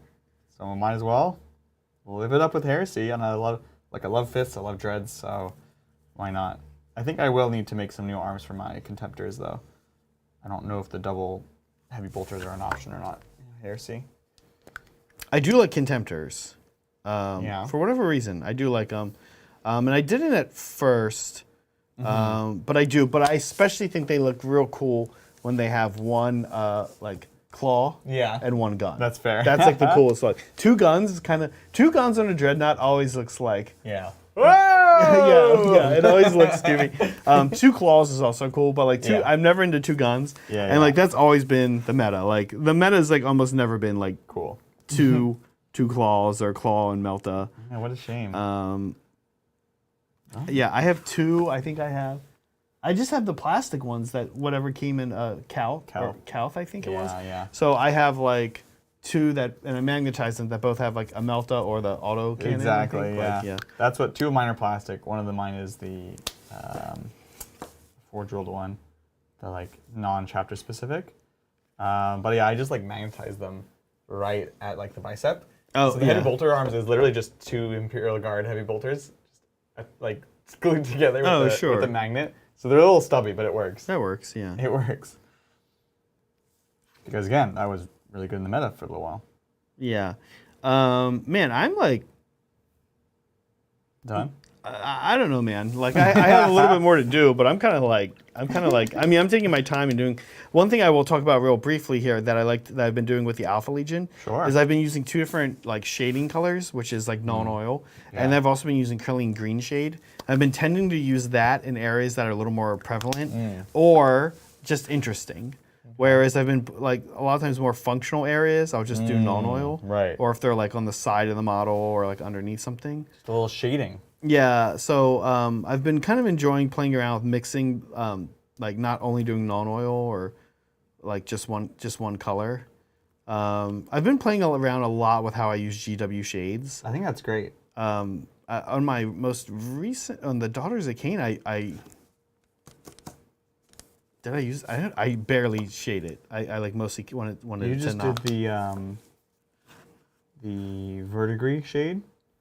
Oh yeah, on the green. armor, yeah, just to tint the armor. Which is cool. And again, it's, earlier Magnus was asking about 40K traps. I think one of the hobby traps is always assuming that there's a certain kind of wash you need. Yeah. I know for years I washed, actually for many, many, many years, I would wash everything in black. Everything in black. It wasn't even normal at the time, it was just a black wash. And then one day, I don't know, someone told me, like, hey, you can wash this thing in brown. It looks amazing, Yeah. And so, like, not taking that for granted and really considering what is the wash, where you want to use it, how much do you need, I think it's something that we always want to be kind of cognitive of. Absolutely. And it's a good thing to, like, up your skill on. Yeah, exactly. I also need, I don't think we have them here, I need to get my Chaos decals. Ooh, There's some Alpha Legion ones here. That sounds amazing. I might pick up the Forge World Alpha Legion ones if they still exist. They probably look amazing. Yeah. Yeah. Alrighty, let's take a look. Urkin Claw, posted in hobby progress. Okay, I'll take a look here in a sec. Cool. Yeah, we'll actually wait on the next one. What's up, Blake? Evening. Good to see everyone in chat, having a good time. Oh Okay. man, this trim's killing my back. Yeah. But I have 4 Terminators almost done. Oh yeah, look, he almost made it look more like a Tau broadside. It almost looks like an old Tau broadside. I love it. It's the Red Scorpion. It's the Scorpion, so which are pretty cool. That's super cool. I like that a lot. Yeah. Yeah, so like the way you've done it, it looks like you less attention is drawn to this sort of area. Yeah. And it looks more like a walking like mech. It looks like more like a mech suit, which like It does. I think like dreadnoughts don't typically. Yeah. To me. Yeah. But the Daredevil is like getting closer, and then he just like Like took battle it. tech. He just took it like more like 100% battle tech. Yeah, exactly. Yeah, I like it. That's super cool. Yeah, It's I- funny. Oh, sorry. No, that's it. Just like leaned into what you're saying about it, like the idea of a walking artillery piece. Right, yeah. And like more of like those traditional like actual military color schemes. Yeah, Space yeah. Marines you rarely see. In that there's almost like no like Yeah, military yeah. green Yeah, or yeah. khaki or whatever. So when you see it, it's like shocking, right? Yeah. 'Cause normally it's like, oh, they're like blueberry colored or whatever that, plasma fluid color. Yeah, yeah. This is the color we think we should go to war in. Yeah, exactly. We should drive through the desert in this. And that's the sneaky chapter. Yeah, this is the Somehow it's working for them, I guess. They remind someone to hit, just like the Tau with their advanced Yeah. camouflage. That's amazing. Oh, that's awesome, Blake. Glad to hear it. We said goodnight last night. That's very much appreciated. All right, let's see. So, ISO Win, thank you very much. Recently moved from Seattle to SF. Congratulations. I have my old Eldar army circa 2000-2004. Lots of pewter rangers slash wraith lords and plastic guardians in storage. Retrieving soon. Any good recommendations on cleaning for a repaint? Okay. So pewter, all that stuff. Gosh, I don't know if I've really stripped that kind of stuff. I feel like it's gonna sound bad, but I painted over it. Yeah. I probably should have stripped it, to be honest. You and I talked about this last week. Yes. And I agree with you that often you can paint over. Yes. I would strip pewter, actually, I would, because it's so easy to Yes, do. yes. Like everything just slides right off of it. So I use simple green. ISO in. And what I said last week was that I'm not very scientific about it. I want to say I use equal parts simple green and water in a bucket. The bucket's like right down here. Yeah. And I toss them in there with pewter. You're gonna come back the next day and like take a toothbrush and it's just gonna like come off in a Slough off. just like clump in a big chunk. Exactly. I totally agree. And especially because you're coming back to the hobby, then you're more likely to have like thicker paint than you'd like to be working with. So that sounds like this is definitely a case where actually is worthwhile. And hey, that's gonna be awesome. I love those old Eldar models. They still hold up. Some of them do, in my opinion, still hold up. Some of them don't. I think some of them do. What's one, for example, that doesn't hold up? Not Not that I'm disagreeing. I think the old Warwalkers are pretty funny because they're basically I'm not just sure. like I know. they look like the baby carriages, like they're kind of just hanging there, and then the Warwalker itself is basically just 2 stick legs. I probably wouldn't think that held up if I saw And they're it. small. They're small too. The Wraith Lord is also pretty small, but I don't know. You kind of get like cool points for having retro models. At the same time. Yeah. Like some of the Rangers hold up weirdly. I think The like Rangers are great. if you can go and paint those up, although the new Rangers are super cool too. I think if you can paint them up right. I've seen some people paint up like these 90s armies and to go kind of one of two ways with them. One is Yeah. like lean into the fact that they're from the 90s, Yeah. but with like more modern painting techniques, but the 90s palette. And it can actually look really cool. Yeah, totally. They even do like the goblin green bases and Yeah, stuff. I was waiting for that. Yeah, which I'm not in love with, but like I said, like it's a thing, right? Like, I just did a synthwave army. Like I Right. understand, like it's cool, like it's a style. Absolutely. So like style points for sure. And then I've also seen them really just like go all like take these 90s models and just be like, I'm just doing all in on like modern styling, modern airbrush, just like everything. Exactly. And I've seen pretty cool results with that too. Modern problems require modern solutions. Yeah. It's cool. I love the old Eldar that have like chainmail on them.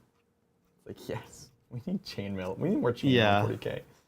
I did see Especially some, Mithril. I did see somebody recommend LA's totally awesome. I've heard a lot of people use it. I have a friend out here that swears by that. I've never used it, but I know it does work because I've seen results by people who've used it. I think one thing like this is sort of another thing leading to what I was saying earlier about like gear fatigue and like getting analysis paralysis based on gear. I would like say like I don't know if anybody suggested this yet in chat, but like a lot of people will have a sonic jewelry cleaner and be like super into it. Yep. I just don't think it's necessary. No. But again, I also don't know for what it is that you're clean like. But for just this, ISO in with just like metal pewter models, like you're not gonna need. It's also like simultaneously more and less work. On one hand, it like helps automate the process of like scrubbing, or we're like jostling and shaking them. On the other hand, like those things are pretty small, so it's like 1 or 2 models at a time. You're like, whoop, do the thing, and like now the next one, and now the next one. So like then you're doing a lot of extra work by hand. ISO mentions that he's gonna have to do some pinning. Well, have fun with that. Oh no! Pinning metal. Oh gosh, this was like 5 years ago or something. I hate pinning anything. Pinning's horrible. Metal, I hate pinning. jeez. I don't know, not do it.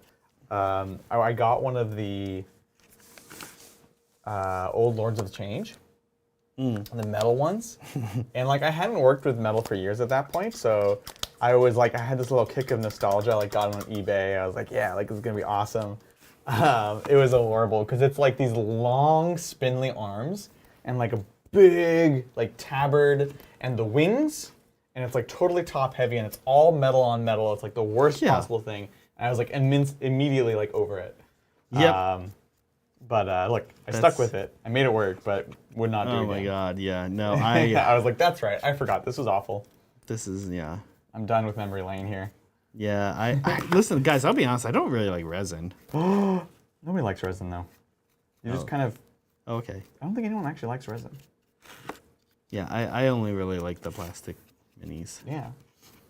Yeah. I think that's Although the one Megan and I speed painted, the metal one, it was weird. Like I barely even registered that it was metal. Oh, it was like good metal. yeah. It was a modern mini, like made recently, cast recently and stuff. And and it was pretty good. I mean, I knew that it was metal, but like it didn't seem metal. Right. I also think that the sculptor, by kind of like having influence from like Renaissance prints and medieval prints, was like leaning into a style that metal could do better. Oh, that's interesting. You know what I mean? Rather than trying to have like this ultra detailed like space elf, Right. they were like, here's like this like, I don't know. I just saw like one of those like memes that people do of medieval drawings. I don't know if you ever see those. Sure. I follow like this radio station called Ancient FM, which plays like Renaissance and Middle Ages music, and they always do it. And that was some Gregorian chant. yeah, there's like, yeah, I know, guys. I know, guys. Gregorian chant's not actually Middle Ages. It's Yeah, I know. Everyone knows anyway. Okay, so they had like this horse, and then it was like, of course I can draw a horse with the front, and then like it was just like a blob, that. Yeah. like, and that's like how they would draw them in the Middle Ages. Yeah. But, like, it looks fine from the side, and then it's like from the front, it's just like a blob. Right. Oh man. All right, let's see. Best of luck, Isowin. And again, thank you very much for the support. Greatly appreciated, everyone. Yes. The super chats are really helping grow the channel, and it means a lot to us, honestly. Totally scrolled where I shouldn't have scrolled. Michael Nienhuis, my apologies. Hi Titans. I bought 2,000 points of Blades of Corn, nice, for AOS, and I'm excited to get into my first real AOS collection. Do you like a bright red for Corn or more like a darker blood red? Ooh, that's a good question. I'm torn. Yes. Yeah, kind of, right? Kind of. I just, yeah. I think I would say if I had to pick, like totally had to pick, I would say darker. But what I would really do is I would do like really dark reds that almost go to like black. But then the middle of it, the sort of highlights, are like super bright and vivid. So like the highs are super high and the lows are super low. And again, contrast. So that's like my cheating but honest answer. For me personally, what do you think? Yeah, I've always wanted to do a Corn army, and maybe AOS would be a better fit for it one day. For whatever reason, I'm not drawn to the Chaos armies in AOS. Yeah, I have like totally different like outlook on 40k in AOS. So weird. I look like good guy nerds and like and some chaos and like the like weird chaos factions. But this is your AOS aesthetic. What? Non-nerds. Bullies. Who? Alpha Legion? Sorry, not Blades. Yeah, this is AOS. Blades of Corn. This matches your AOS aesthetic, which is bullies. Bullies, right? I'm saying, yeah, like that. The Corn doesn't interest me in 40k. Oh, but in AOS it kind of does. Exactly. But I've always wanted to do, like you're saying, I've always wanted to do like dark blue, Corn, like dark blue and like going into red. Dark blue. Yeah, like You're saying the right color. yes, Okay. blue. I've always wanted to do blue Karn, like actually maybe do it this like reverse Zenithal, like dark blue, and then like reds, like a dark red, and then like a light red. Nadir, yeah, also. Cat hates that. Cat's like, it's reverse Zenithal. Reverse Anathol. But I think, super look, cool. I can't answer this. These are both super cool. Michael, I would say you got to just do a test model, man. I don't know. They both look cool. Yeah. Here's the issue. They both have their own problems. Listen, I will say this. Painting an army very dark can be a trap, because what happens is that most terrain you play on is going to be dark. I find that I like my army to be brighter than the terrain, because you do want the models to pop on the terrain. Good point. I see so many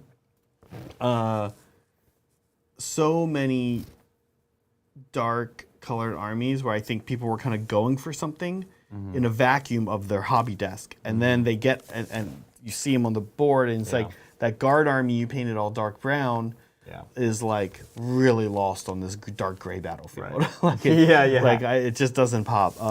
That's a great point. So you just kind of have to be careful with dark. Light has another issue, which is that you can run out of places to go, highlighting wise.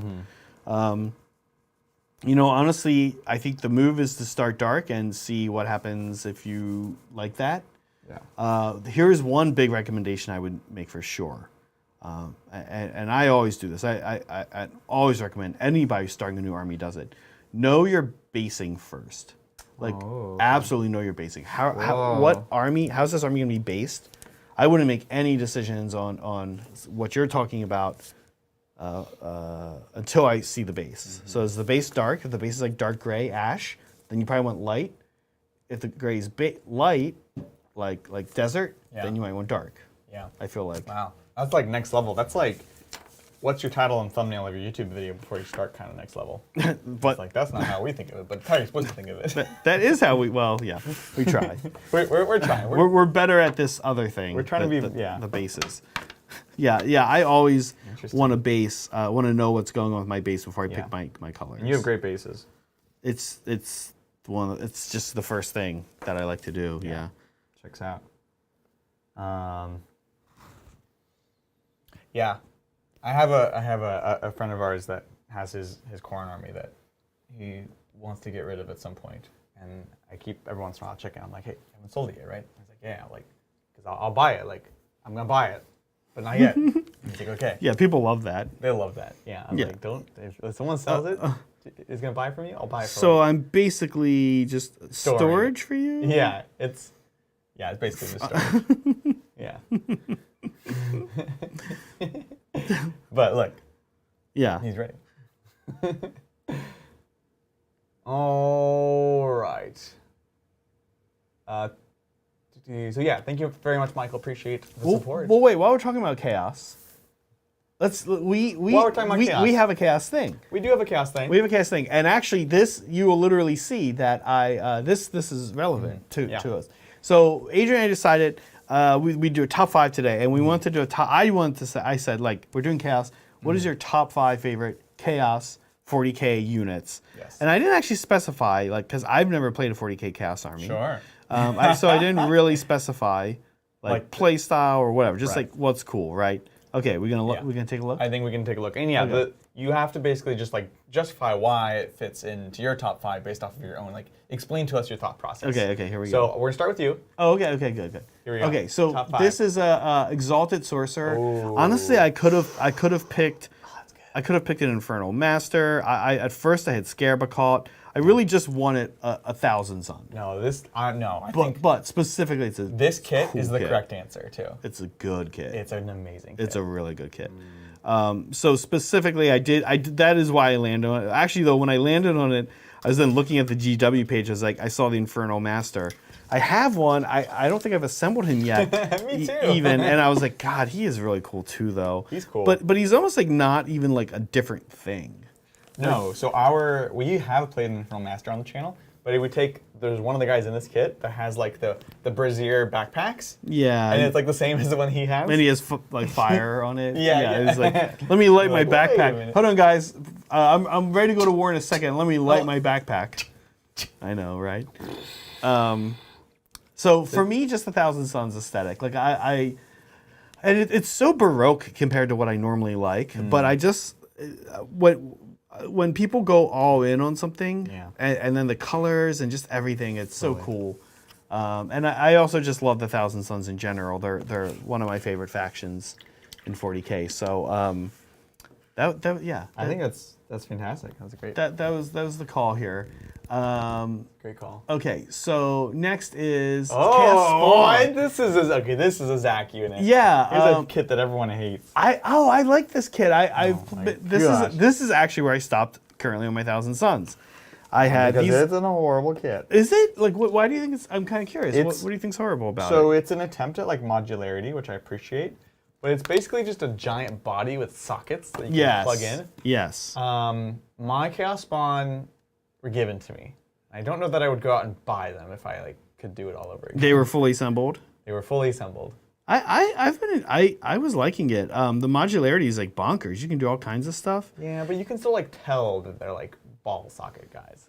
I guess, and I think there's more work you could do. You could probably fill things in more. For whatever reason, I don't know. Yeah, I really like these guys. Okay. And I think that also when you go to paint them, it's almost like the closest thing in 40K to just like a sculpted canvas. Yes. You can do whatever you want to Yeah, these yeah. things when you paint them. That is very true. I mean, like right off the head, I was like, off my head, I was like, I guess you wouldn't do metallic, but I think you could even probably figure out a way to do it. I hope Mel's not watching because she will She will. destroy you for that. You What? totally could do metallic. You're gonna go home and Mel's like, got a stack of chaos spawn.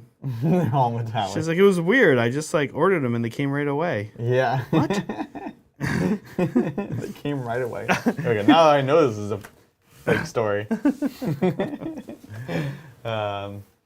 good. It's good. It's a good wrong answer. Yeah, I like the spawn in a lot of different ways. Yeah, they're pretty wackadoodle. Okay, what's next here? Zangor's. I love Zangor Enlightened. I love like, I'm really into this idea. Even just the name is terrifying, right? Like, something is like I love the terror aspect of Tzeentch. It reminds me a lot of like Hereditary and Paimon, and just like this idea of a demon that is like knowledge. That's not so bad, right? Like, what's bad about knowledge? Yeah. And I love that the Zangor Enlightened are just like. First of all, these are humans. I don't know if you guys knew this. These are actually like Zangor are humans. Yeah. That have just gone under like insane metamorphosis, and these guys especially. I love their little disc that they're riding upon. They're just like Tzeentch is probably my favorite chaos god, and these guys are just like peak Tzeentch. Yeah, they are. They're so cool, and they have like the discs. Like when these came out, it was like the quintessential Tzeentchian thing was the disc, but there were very few models that had them. It was like the sorcerers. That was it. And then when this was like almost like a mainline troop, literally with some of the Age of Sigmar guys, it was like shocking and exciting that you could have like these discs everywhere, because the discs are such a joy to paint too. Like talk about blank canvases. You can do, yeah, exactly. You know, they actually used to. I know we're talking about 40K, but in Sigmar, they used to have the demon keyword, because the guys on top are mortals, but the disc is a demon. It's like their like pet kind of familiar thing. Right. So it's super cool. Yeah, very cool. And honestly, I like the fake caster bow. I like the idea of these guys zipping around and shooting rather than getting in combat. Yeah, exactly. It seems a little more like Tzeentchian and irritating. Yeah, and they're enlightened. They know something. We don't know what. Yeah, they're super cool. All right, next up. Ooh, Juggernauts of Khorne. Yeah, I've always loved this model, and Khorne is like. I have to say that after a lot of thought, I think Khorne is actually probably visually, stylistically, my second favorite Chaos God. Okay. I just love how raw it is. Yeah. I love brass. I love the introduction of brass as like an element to it, and loud. I imagine them being very loud. I imagine this being a very bright world that Khorne live in, like very brassy, very red. Yeah. And again, it's actually existentially very scary to think about, like chaos this way. It's like just in your face, loud. And I like the way actually the demons do it a little bit better than the word bearers. Like I'm not so the world eaters. Yeah. I'm not so into the like space marines with like the muscle. Yeah. The muscle armor. Yeah. The muscle shirt armor. Like I think, the instinct is like people get into this army and then they're like all into like metal and stuff. I think that metal is like the wrong music choice for Khorne. It needs to be like Renaissance brass. Renaissance brass with like maybe a little bit of like 12-tone atonalism like tossed in there. Like metal is too human. Like it's too human. Like they need something more just musical, atonal. Atonal, like war horns and stuff. Yeah, absolutely. Just like blasting them while they run across them, these things. I think these guys are so cool. Yeah. I've always loved the look of this unit. They're so cool. Yeah. I love Bloodletters. I think they're one of the coolest looking units in the game. They look really cool, and they're interesting because they have such a history behind them. You know, like the current models are quite spindly, right? They're almost like spider kind of like, and where they used to be very like beefy. Like I used to think of them as like kind of Diablo-esque, like these big beefy like demon devil boys. But now they're like these like sinuous, alien-looking things. I like it. You know, it's cool. I like the current look. I love the Juggernaut. Yeah. Juggernaut's amazing. That's good. Oh yeah, this guy. You guys can see I leaned heavily in Tzeentch mostly on this list. I do love the Changeling. I think when I remember seeing this model and like both Khorne and Tzeentch have been like trying to get into my like psyche and make me start an army for a long time. And look, at some point I'm sure I will. There's plenty of years to come, and I'll be like, cool. I definitely am doing a Khorne. the current play style in Sigmar and 40k doesn't really appeal to me as the issue. Yeah. For whatever reason, had somebody who plays Beastclaw Raiders. I know. There's something about What? I don't know. I mean, that's silly to say. I mean, that's kind of daughters just run and scream and attack people too. Right. So I'm not sure. Weirdly, I think one of the things about Khorne is that I'm not like super in love with some of the some of the bloodletters and bloodthirsters. What do you mean? I don't love the models. Like they look, I don't know. I like the little Khorne things more than the big Khorne things. Oh, the bloodthirsters, you mean? Yeah, bloodthirster. You don't like the bloodthirster? Not really. Oh my gosh. Bloodthirster kit is amazing. Bridger and I were joking this past week because like in Sigmar it's called like Bloodthirster of Insentient Rage, Bloodthirster of like they have different names. Sure, that's the same in 40k. Okay, we were saying how they should be renamed to like Bloodthirster of like pretty mediocre, probably gonna die to like mortal wound shooting though. Right. And Bloodthirster of he's okay. You better make that 9-inch charge though. Yeah. Like they should be they should be renamed to like how they actually like what they actually are on the battlefield. Yeah. No. That's savage. I love it. This is great. Changeling is an amazing model. His original model was cool, and the new model is even better. Very cool. So dynamic. Yeah. This line was just so inspirational when it came out, which might be related to my top 5. Yes. I think that's your 5th one, yeah? That's it, yeah. Yes. Let's take a look at what Adrian has. Oh, you love this guy. He's shown up on lists of yours before. Yeah, I love this model. Yeah, so I love Nurgle for the humor that they have. They just, I think, are so well written. A lot of Nurgle is actually quite benevolent. They want to gift the place. I like that about their lore. It's great, and it's kind of like you're saying, like it's terrifying because like they actually don't think they're doing anything wrong. Like they're coming to help you and like give presents to you. Never mind that it's probably going to kill you and turn you into a zombie, but like they are very. It's not how they see it. Exactly, and the Sloppity is like the same thing, and this model is so. It's everything that I love in everything. It's like dark and gruesome. Like he's got this little staff that's actually the head of the previous Bile Piper, and his instrument is actually, I believe, the gut also of the previous Bile Piper that he plays as a bagpipe. Yeah. But he's like so humorous and like silly. Just having a good time. And yeah, look at that little Nurgling just dancing along.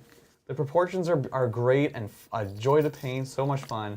It's just a great model, and it just encapsulates a lot of what I like. Yeah. So I think Nurgle is one of my top chaos Nurgles, aesthetics. Yeah, honestly, I think they're fantastic. Yeah. Next up, we've got Abaddon the Despoiler, of course, obviously. This is the main man himself, absolute legend. And the model is just so much fun. When I actually bought him, I was in the process of actually kind of renovating my Chaos Space Marines. I noticed there's a theme there. And I wasn't playing them at the time. I was actually doing mostly Emperor's Children. But I just knew I had to get this model. I had to paint it.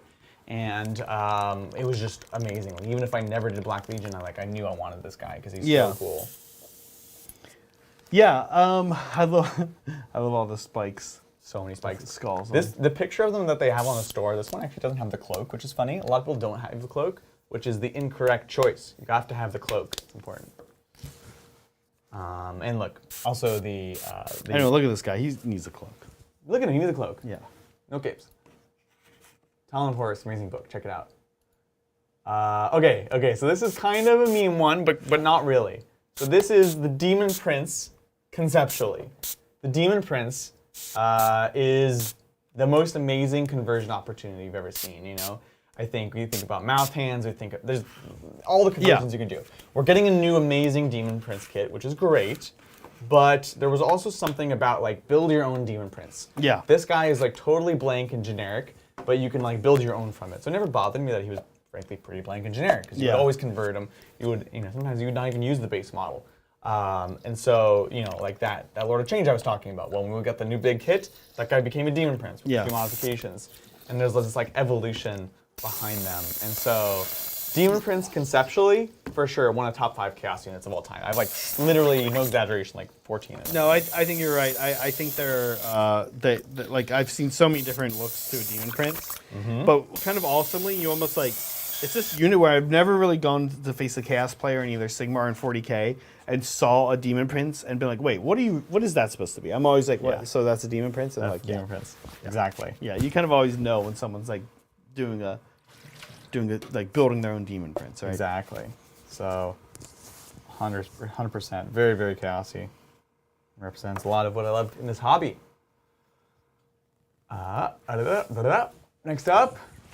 So the plague drone. So this one brings in a bit more of the play style as well, and a bit of nostalgia.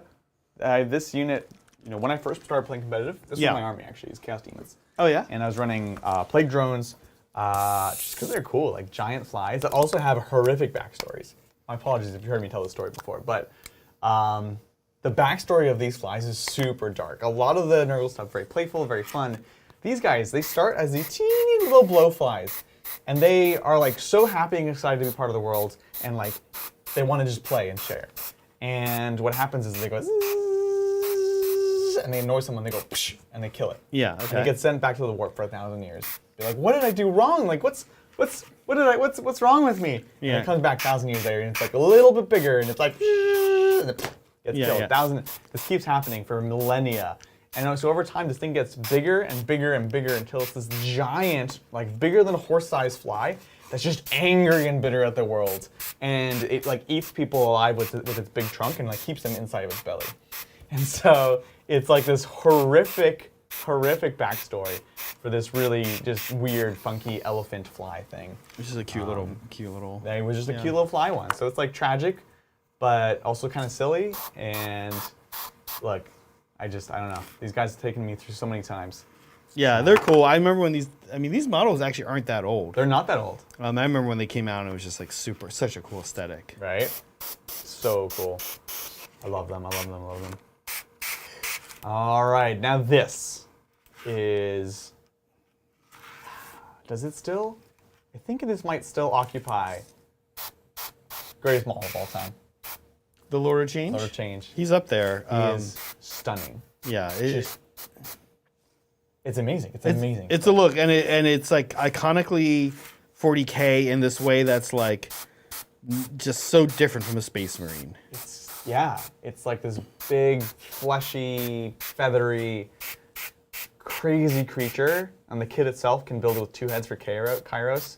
Yeah, And it's just so dynamic, and I do love the Zinch aesthetic, and like I said, It's just I just think Zinch is so interestingly terrifying in this way that like it's about knowledge and the bird aesthetic, and it's very cool. And people, you used to see if you go on Instagram and like search this thing, you'll just see crazy versions of this. Yeah, and you can do anything, right? It's another big kind of blank canvas to do whatever you want with. It's just amazing model.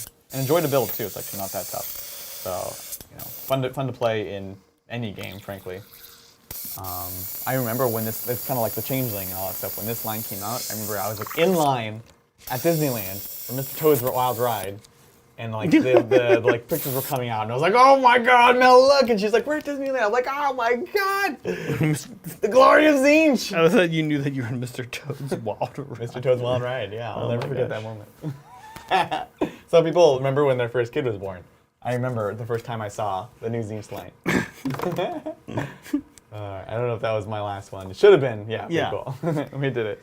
So there you go. We didn't do a ton of. We didn't do Sigmar. We just wanted to do 40k ones. Yeah.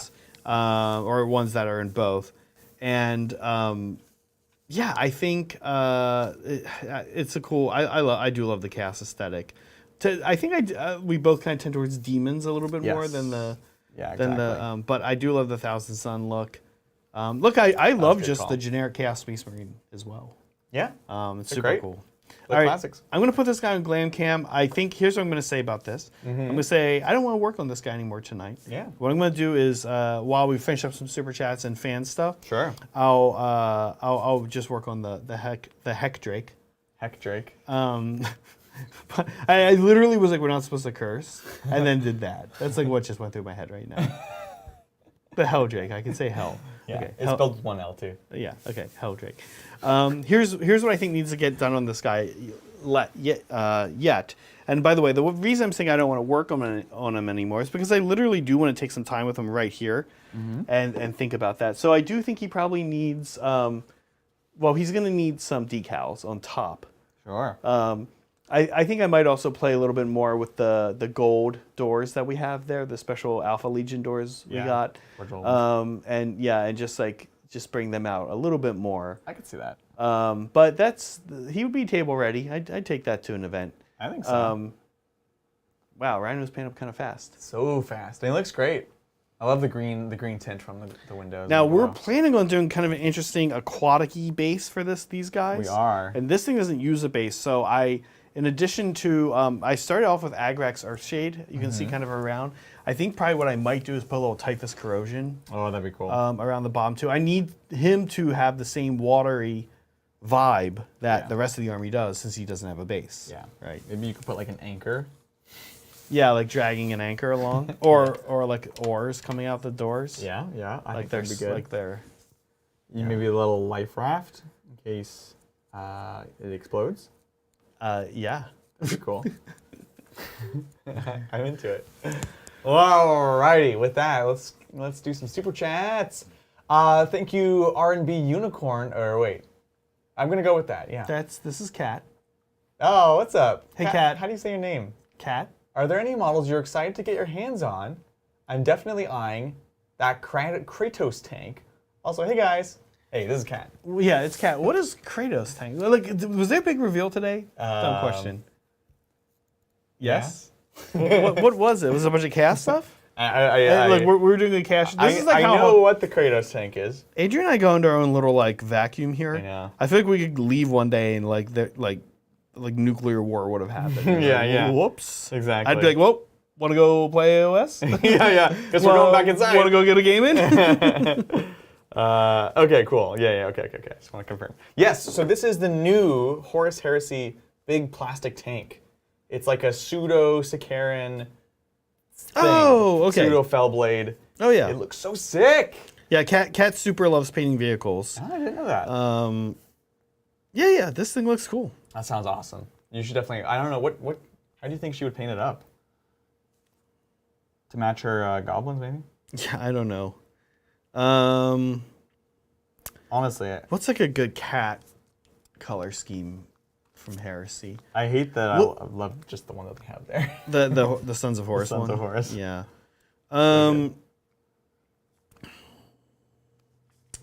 She's all about bright colors. Yeah. Blood Angels. Maybe. Yeah, she does like red. Maybe Blood Angels. Yeah. Yeah, that actually is probably what she would. Nailed it. We actually already knew that. Yeah. That's true. Yeah. Probably Blood Angels. Yeah, it's super cool. That's so sick. I love Mastodons too. Yeah, I love a lot of the old. I love the Sakaran even. Well, yeah, exactly.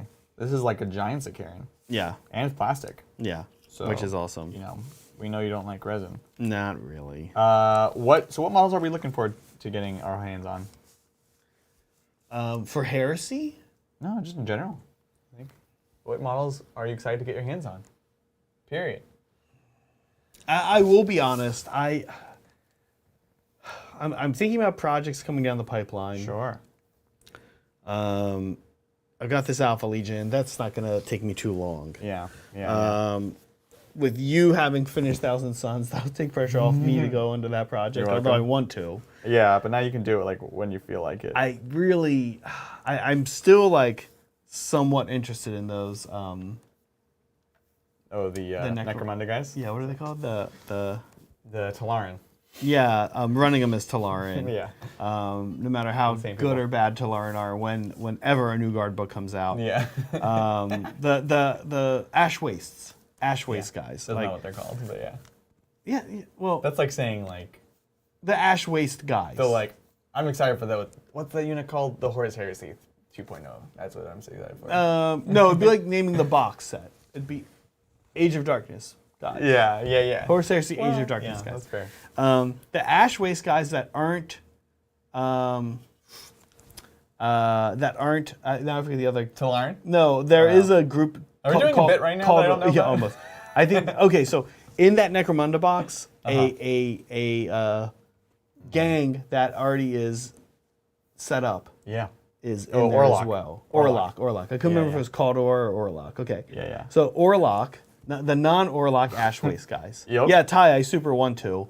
I want to do Ashwaste Guard. I've always thought Guard is like, I don't have an Imperial Army. Right. I've always thought Guard would be the one that I'd be interested in doing. Totally. I've always wanted, one idea I always wanted to do was do a Imperial Navy. And do like a few to match. I like the white and yellow I did for my So good. Thunderbolt for my Aeronautica. So do like an Imperial Navy, like That'd be sick. just like have more Thunderbolts and Yeah, exactly. flyers, Valkyries, Vendettas, Vultures, etc. But the Ashwaste Nomads. Yes, thank you, Ty. Yeah, Nomads, I thought thank they you. looked super cool, and I guess I'd like to get that box. The crickets, guys are in crickets. Yeah, of course, like crickets. Like that's me. What about you? That's a good question. I feel like we're like almost like catching up on things that have been like teased. I know, You know? something weird has been going on recently where we've been like catching up It's with just like things. like a Yeah. deluge, and I'm then, just like and then confused. nothing. Oh my god, can I tell you? Yeah. Yesterday, before I came in, I was like going to the grocery store to get things, and I was like, I felt like I was moving really slowly. And I was like, what is happening? I was like, oh, I'm just not in like a freaked out panic getting ready for BAO or some project that tightens. I was like, oh, okay. at that This is point. like a normal, this is how I normally should feel. You're just processing the trauma of the last 6 months. Yeah, I wasn't on like high alert, like Yeah. blueberries, coffee, medium roast, gotta get medium roast for the studio. I wasn't like doing that. Just like okay. It's hard for me. I'll be like leaving, and then I'm like, I gotta go. Like I'm like, wait, I don't have to be there at a certain time, but I'm like, no, I'm going, so I'm already like wasting time. Like I'm late. Yeah. You know? Yeah. Okay, so Nomad. I am excited to paint Alrock, the boatman from Nighthaunt. Oh yes. That is just a pure painting project. Even if I don't play him in the army, I'm just excited to paint him, frankly. He'll play him. He'll be cool. I will play him. I'll Yeah, play yeah. him. I'll play him on stream. I'm just not like in a rush. So I'm excited yeah. for that. And as far as not new models, I truly have been actually getting back to my Space Marines. So that's been fun. Oh, fun. Yeah. So it's been good. And my character. There's too many projects, man. Caradon, yeah. I took those home yesterday, and I ordered today 2 more boxes of Thunderers. Oh, cool. Yeah, because I bought mine from a friend of the channel, actually, my Caradon, and he had his kitted out with all the non-special weapons, just the regular rifles. Okay. But in the new book, they like give you reasons to like take one of each, basically. So as far as I can tell, that's what I want nowadays. Yeah, I just ordered more snakes to make the melee snakes. Melee snakes. They're cool. And Durgrim, I will say also that the terrain that comes with Ashwaste, we weirdly didn't get we didn't get, James Workshop sends us so much stuff. We're so fortunate. This one Yeah. we didn't get. We don't do a lot of Necromunda. I think we'd have to make it be like, hey, we'll do Necromunda. Yeah, kind of like we did with Sigmar. Yeah, but this box, the terrain does look super cool. I agree. You can look at that terrain that comes with the, it's like the float. It's almost like the Yeah. city. And you can be like, I don't know how we'd use this for 40K. Yeah. But you would use it in a way that it's almost better that way, because then all you have to do is like make some pink foam things. Boom. All you need is a footprint.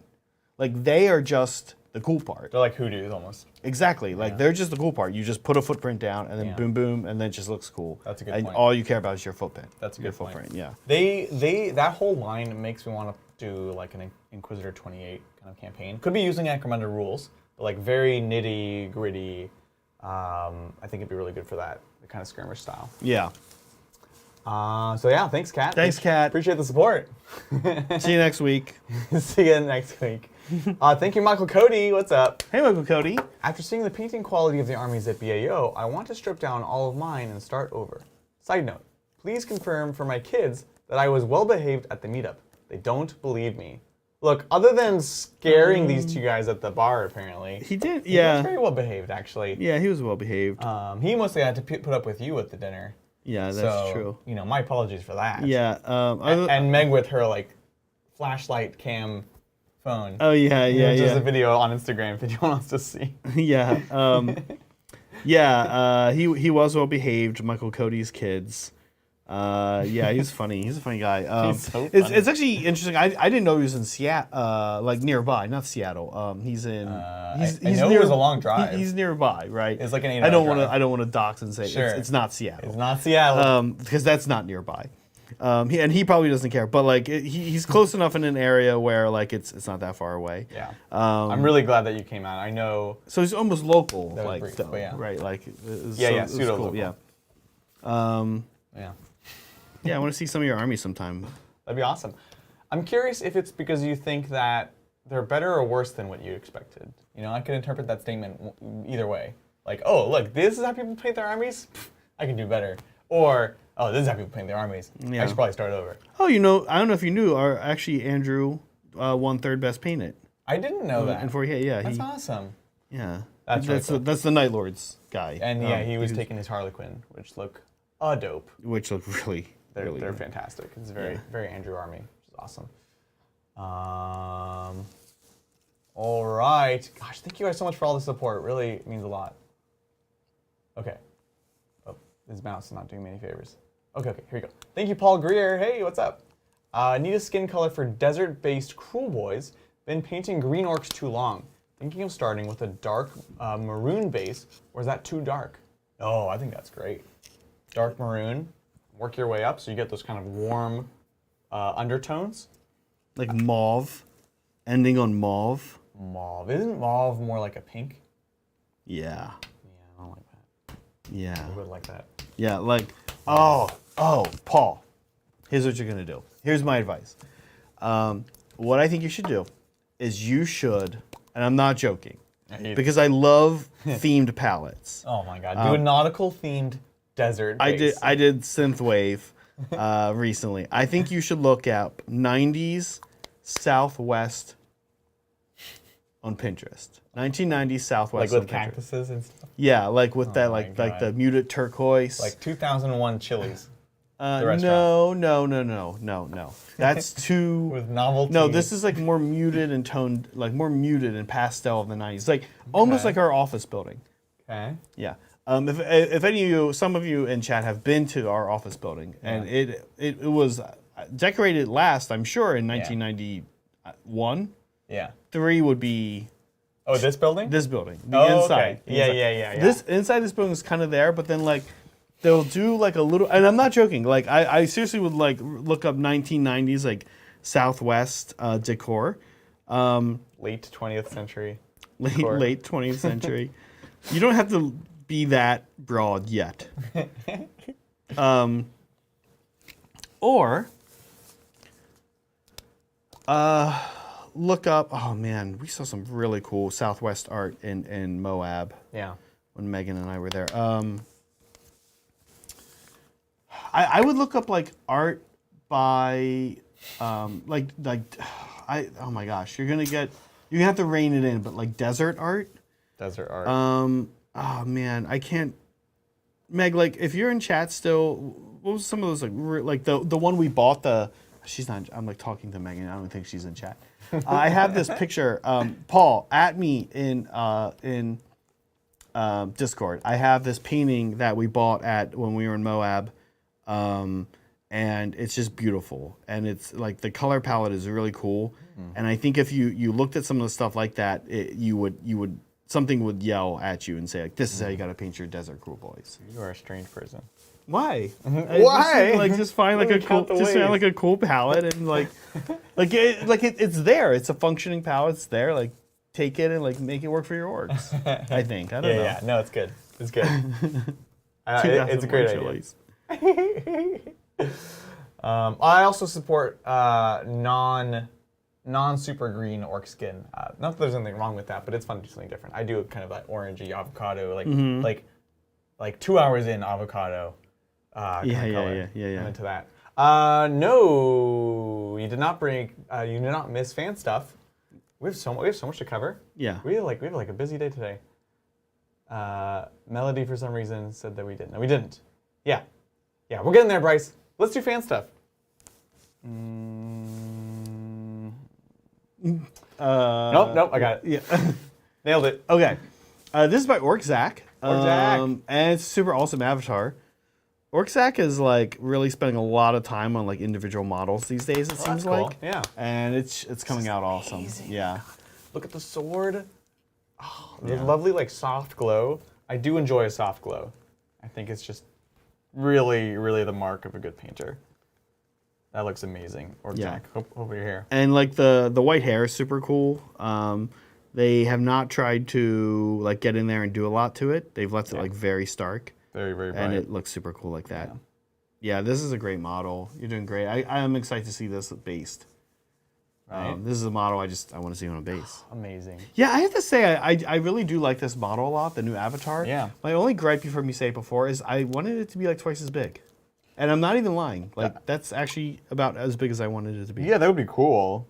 My thing was I didn't expect it to be twice as big in any world. That's all. I wanted it to be like at least Riptide size. That's fair. Not Riptide size. It's not Riptide. It's like Ghost Kill size. It's Ghost Kill size. Yeah, I wanted it. Which is still like twice as big as what it used to be. Yeah, of course it's cool, but I just wanted it to be like huge. But I'll say this. It being the size that it is now means you will actually see it on the table.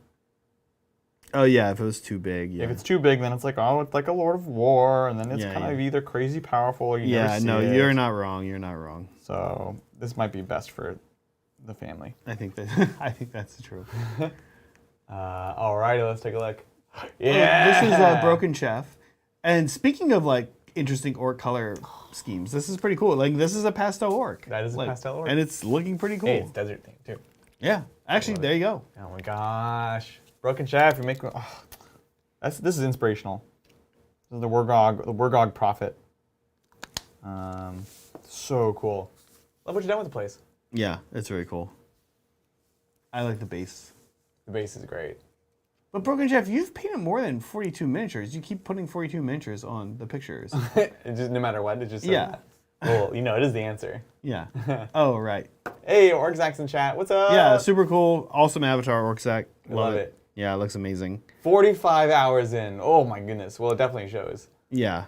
Guys. All right. Oh, this is beautiful. Oh my goodness. Oh, yeah. Super cool Tau Commander. That's so cool. Yeah. It's really striking. Yeah. Big fan, as you know, of blue and orange and white. Yeah. I love orange and white, and but the color I want to go with it next is either blue or like turquoise. Yep. That's how we did Fronteras, right? And Yep. I love this. Like Adrian, I love this color palette. Such a great palette. I like that about Tau. I like how you can really just like kind of anything goes. Yeah. You can also almost think of it like as like a modern like design question. Like if you were designing like a I don't know, phone or something. You know, it feels very like modern design aesthetic. Like you could Tau, you mean? Yeah, like it's like what are the colors you'd want like your website to be? Yeah, you wouldn't be like, know? oh, like I want this phone to look like a Helldrake.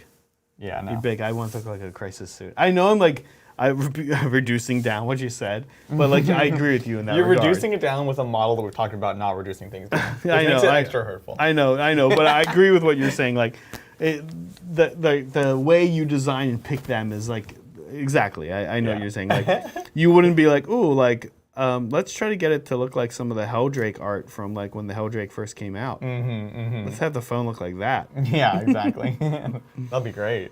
This is amazing.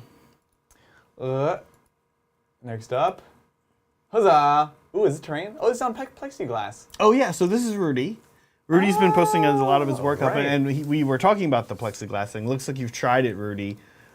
Curious if anyone's gone games and what they thought on this. I said I'm a big fan of the plexiglass.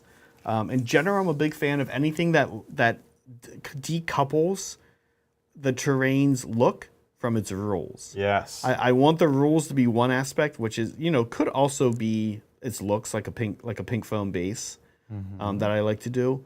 That's just there it is. You set it down. Oh wow, the train's in the way. Let's take it off for a second. Right. Cool. There's the footprint. We still know what's going on, right? Exactly. And I think the plexiglass does that. I do understand. I definitely do understand people who probably aren't into it.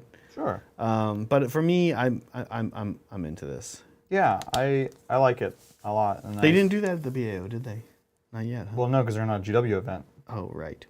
and they have their own terrain to sell. Right. But they did it. Oh yeah. Well, they did the LVO narrative. I guess I'm just like wondering. That was just like, normally I think the narrative, so it's like separate. Like someone would have to step up and run the narrative, Okay. You know, it's not like the big ticket Oh, item. I see. And Yeah. so my guess is like with what happened with the narrative, is GW offered, Which is cool. Yeah. which is great. But that's kind of like Frontline runs the champs. Got it. Got it. Good point, though. Yeah, this looks. Rudy, yeah, amazing. your stuff's coming along great as always. Very curious how much exactly you've got done at this point. Because Yeah. you've been doing this for almost 2 months now, at least, I Cranking. think. At least sharing it with us for almost 2 months now. It seems to be like your big thing.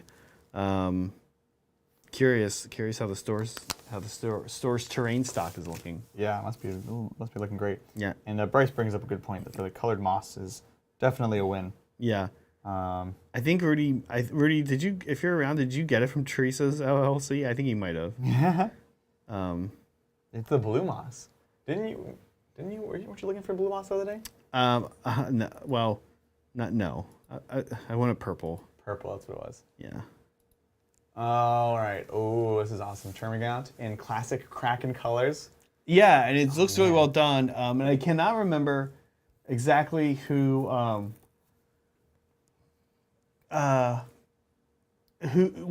this was, what Right. Discord user this was, but they were saying that like they put a lot of work into this one model, and they're like, now let's see how sane I can be while I try to do this Right. level on all of I my. was gonna say it looks so clean. Yeah. Super impressive. That's the hard thing. Yeah, it's like, okay, now if this Remember- is like the platonic ideal. Remember, you've got 90 of these. Yeah. Hey, look, if that works, it works. I think that's fantastic. It'll look stunning. Absolutely stunning. So, best of luck. Also, really like what you've done with your nails. Right? Clean, good, nice, clean cuticles. Oh yeah. It's good. It's important. We'll take note. Oh yeah, so just like super rusty terrain. That this person said that they didn't use any washes or weathering What? effects. It was all just paint. It looks amazing. Yeah. I think this is from the Ash Waste set. This is part of that Oh, train okay. that you rob Oh, okay, cool. with the car because it's got the little tracks in there. Ah, so cool. Really? No washes and weathering? Yeah. That looks amazing. Yeah, they said it took them a while, but Sure. they were like using it to take a break, which is a good thing from Yeah. like whatever their project was, and like Smart. just try something else out. Smart. Yeah. I mean, it's kind of like we were saying earlier about tech heads, and like sometimes you don't need the weathering powders, If you're willing to Exactly. put in the time, you can totally make it work without that. Yeah. So, however you find the joy. Oh my gosh, holding these heads and painting them is really difficult.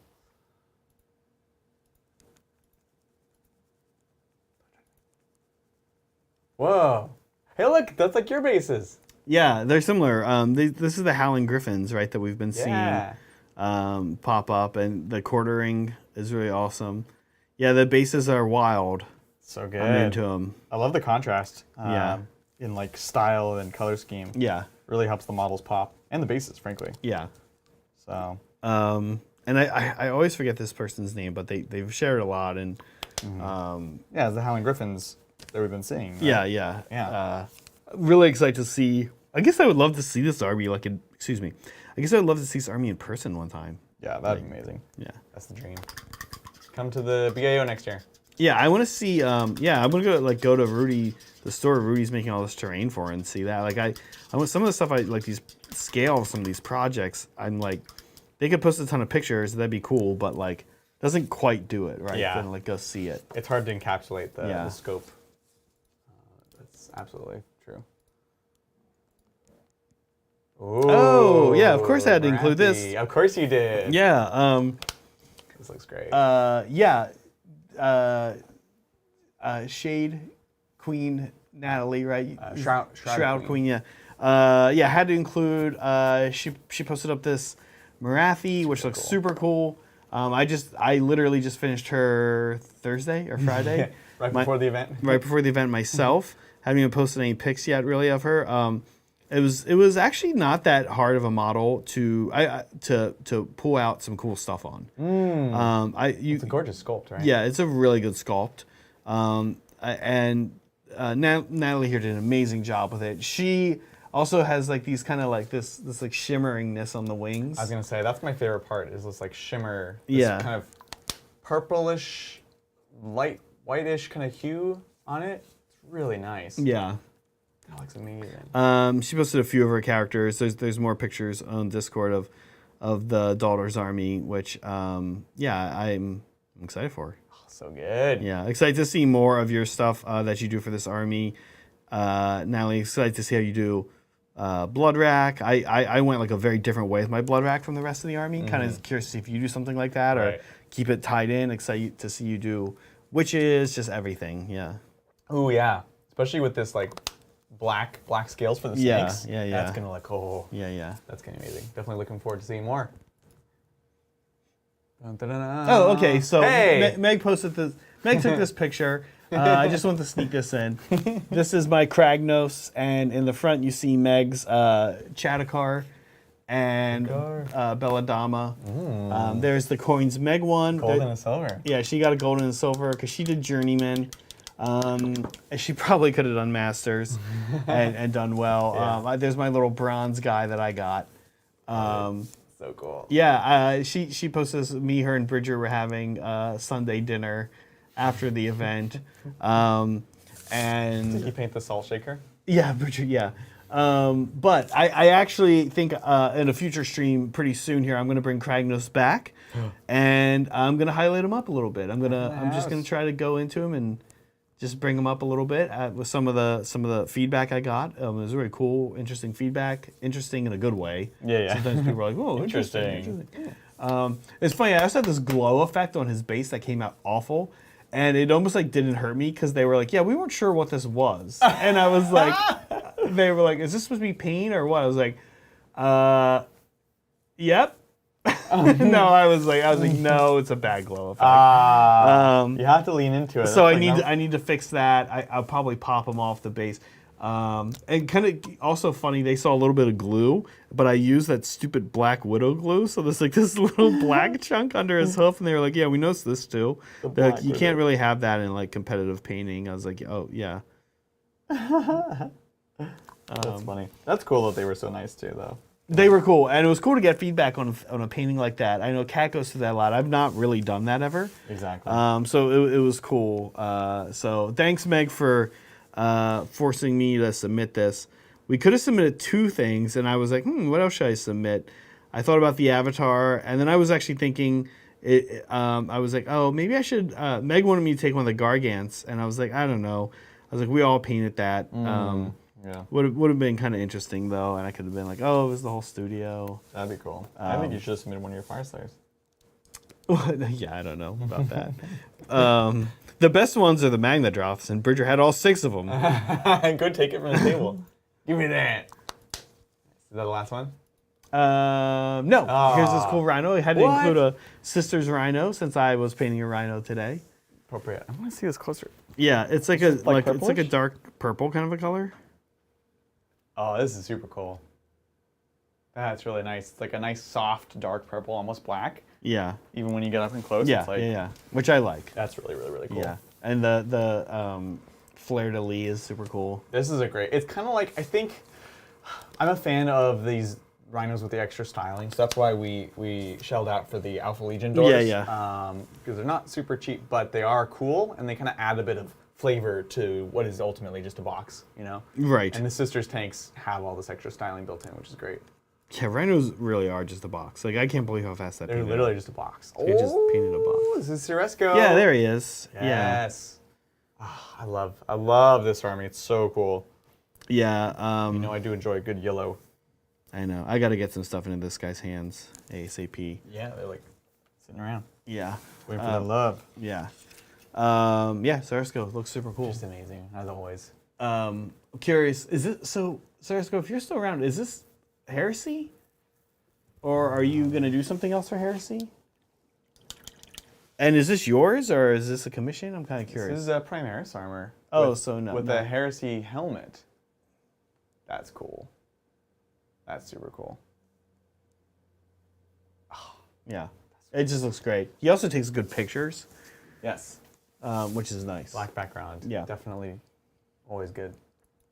Dink. Oh yeah, this thing is now like I just have like to this get up weird, again. like creepy Cthulhu-y chaos knight. That's so cool. the You're gonna- conversion they did for the legs. You're gonna right? laugh. You know what the bottom is? What? It's our favorite game. It's from War Machine. Is it really? Yeah, I'm pretty sure. That's so I crazy. think it's from, they're not like Soul Blight, they're like Soul something. So they're like the Tyrannid alien. Oh, kind of okay, faction. okay. So they've like fused this with the Chaos Knight. I love it. That's pretty impressive. And I do not mean this in a negative way, but that is a really interesting use of a War Machine model because I don't mean that in like Sure. not a lot of people are playing anymore, blah, blah, blah. I mean it like Yeah. the aesthetic is very different. Really. Yeah. Like it's very different. And for that to just slip past me, like that didn't catch my eye at all. It's just Exactly. like, this looks cool. I think most of the time you couldn't get away with it, but this one it really works. Yeah. Especially with Chaos. It's got a little humor behind it, but it's also kind of freaky and terrifying. Yeah. So I appreciate that. Yeah, this was super cool. I thought you'd like this one. Yeah, I was like, this is an Adrian. It definitely is. About those War Machine models. Yeah. Oh, here's Soups. What up, Soups? Always include Soups. He's cruising along here on his Dire Avengers. Japanese cherry blossom style Asuryani. He's looking great, Soups. Yeah. Amazing. Love. He's cranking out a lot. He had other stuff this week too. Characters. He had like a warlock at least, a couple characters. Just a lot going on. Man possessed. Yeah. That's awesome. I think I need to paint some Dire Avengers. Dire Avengers. Yeah, they're Yeah. cool. I love Dire They're Avengers. so cool. Well, so it's funny because like when the new book came out, and so I have a ton of Dire Avengers, and the new book came out, and they were like, oh, they're not troops anymore. I was like, oh man, like now I have too many Dire Avengers. And then they're like, oh, but Field of Doom is the thing. I was like, oh, so now I actually need to paint up the rest of them. Yeah. And then like digging around because I think I have like almost exactly 30. Right. A lot of them are kind of just scattered. But if you think about them, they're like elites that are like in this category of like they're like not that expensive for elites. Yeah. And they're just like gameplay wise, they're just good. Exactly. They're fast. They shoot like crazy. You can make one of them OBSEC. You can make one of them. The other ones you can Will of Assyrian to also make them OBSEC. Yeah, you can toss a little bit of melee in there, like if you need to like beat up like 5 intercessors or something. You know I'm a fan of the glaive. Yeah. I'm not John. I'm not John. Double gun. There's put more gun in there. I'm gonna do it on the next one, but it's not. I won't enjoy it. Yeah. And there we There we are. go. Well, look, amazing fan stuff as always. Yeah. It was a good. Incredible community. It was a good week. So if you guys want to see your stuff posted here and checked out on the channel on the stream, you can post in hobby progress, hobby picks, Hobby Titans Talk. Hobby Titans Talk. Terrain I pull from if you're working on terrain. I kind of pull from all of them, Yeah. honestly. If you want to send us like a letter, like a picture in an envelope, that'd be cool. Yeah, a drawing of Your model that you painted. That would be amazing. I would definitely critique that. I won't share that. We don't have a scanner. I could take a picture with my phone. Yeah, I will show you how. Yeah. You boomer. I mean, I know how to take a picture with my phone. I'm saying we don't have a scanner. Oh, I guess we do. I think we might. One, you have a scanner. 2, you don't need a scanner when you have a phone. Yeah, I know, but if they're gonna send the paper, we gotta do a scan. Yeah. Hey, if you fax it to us, Fax it. then we'll be ready. Do we have a fax machine? No. No, we don't have a fax machine. We should get a fax machine number. That'd be really funny. Okay, let book me a fax hand me system. the mouse. You're actually working on stuff that. Yeah, sounds good. Okay. Yeah, I. Oh, the mouse actually works way better from over here too. Oh wow. Okay. See how it is. Kind of interesting. Yeah. So we got some super chats. We do still have some super chats, which is awesome. Super, very thankful as always, folks, for the support, and very thankful as always for the support from Magnus. Heyo. Magnus says, "Call back up." So made the David Attenborough so mad. The David Attenborough Dinosaur Show is on Apple TV. I know, right? It's infuriating. Don't have Apple stuff. You can still get Apple TV, and don't want a new subscription. Did you know his brother Richard Attenborough is John Hammond in Jurassic Park? I think I knew that. He also passed somewhat recently, like within the past few years. Oh. Right, Richard? Maybe longer ago. Yeah, listen, Apple TV is also, oh my gosh, I can't believe I'm about to try to convince somebody to get Apple TV. You're being Apple shill. Look, here's what I'll say about Apple. Hot take. This isn't a hot take. Boy. There's a lot of articles. You could read a lot about what influenced Netflix's programming in the past like 5-10 years. And a lot of it was driven not by, it was kind of this Silicon Valley take, which sometimes works and sometimes doesn't. We're in Silicon Valley. Yeah. We're around the take. We sometimes like it, sometimes don't. That like hey, you know how things used to be done this one way?